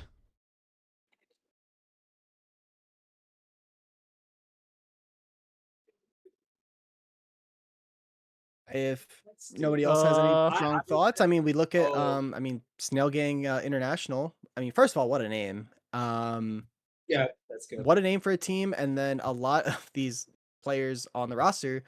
Some people may say it's a lot of Risen folk. Shadow Excalibur, Chase, Bunsky, Bandit. Also have one of our resident admins, Zelius, not playing under the Naughty Dog or the Naughty Boys banner this season, rather. Side click, good friend of Jack and I, me and Jack.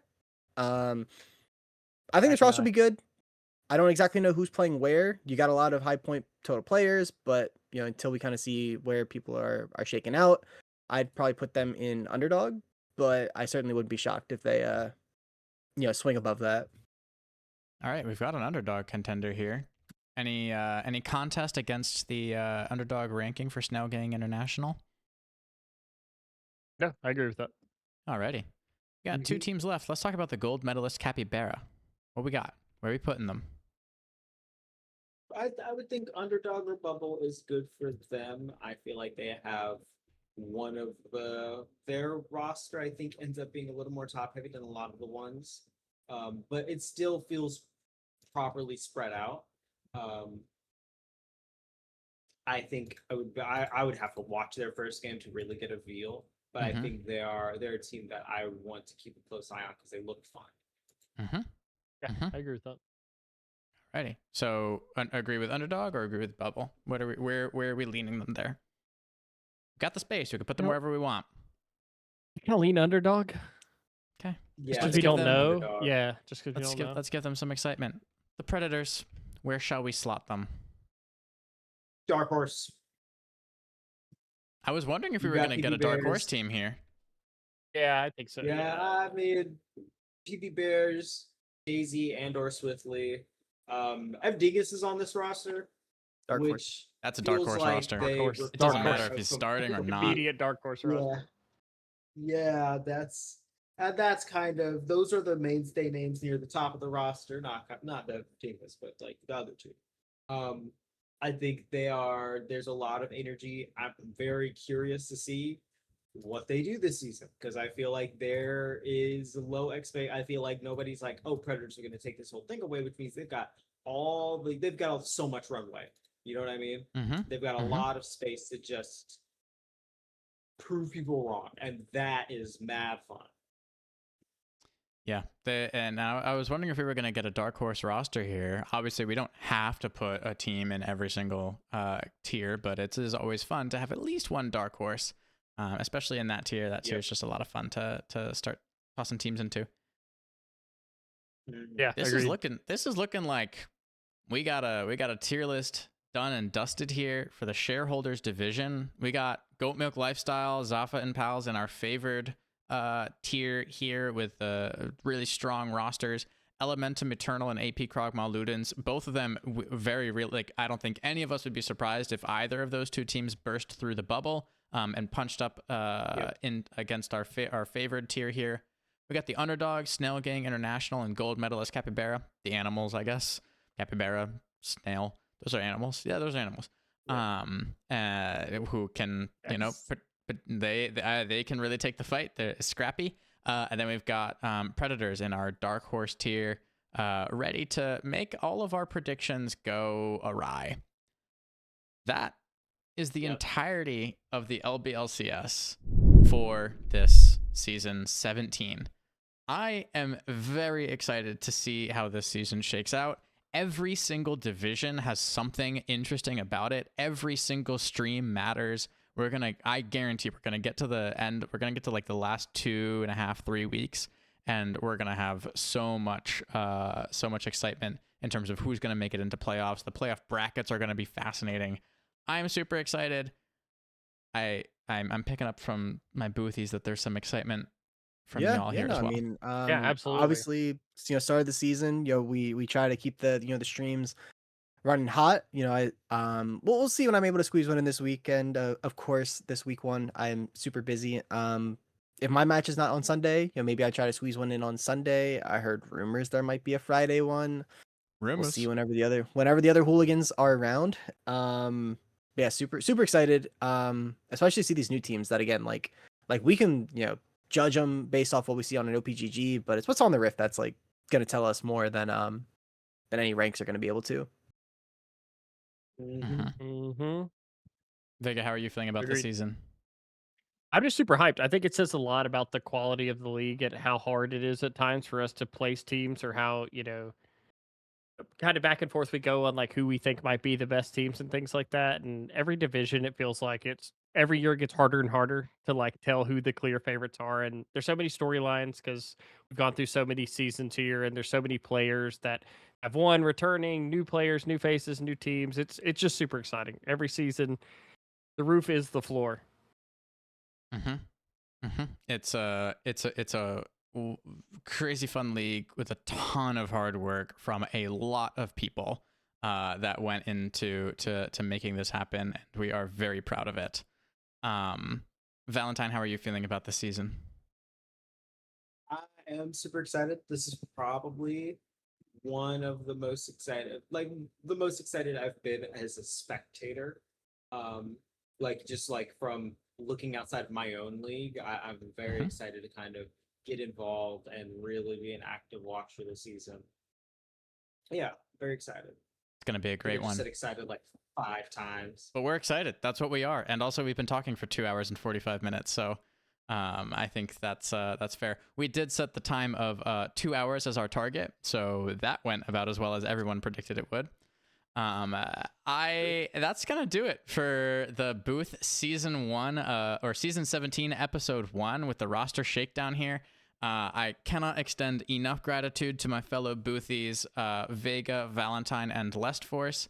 It is always a treat and a pleasure, and we would be remiss if we did not express a ton of gratitude to the viewers who have stuck with it, who are still here, who are still tuning in. Thank you very much for doing that. And for everybody who tuned in for any amount of time prior. We are all very excited about the season. We're really looking forward to it. Any final words from my boothies before we close this one out and start the season? Roll Tide. Yeehaw! Roll Tide, yeehaw, Vega, what you got? Just thanks for having me, guys. This is always so fun. I love you guys. Okay. Woo!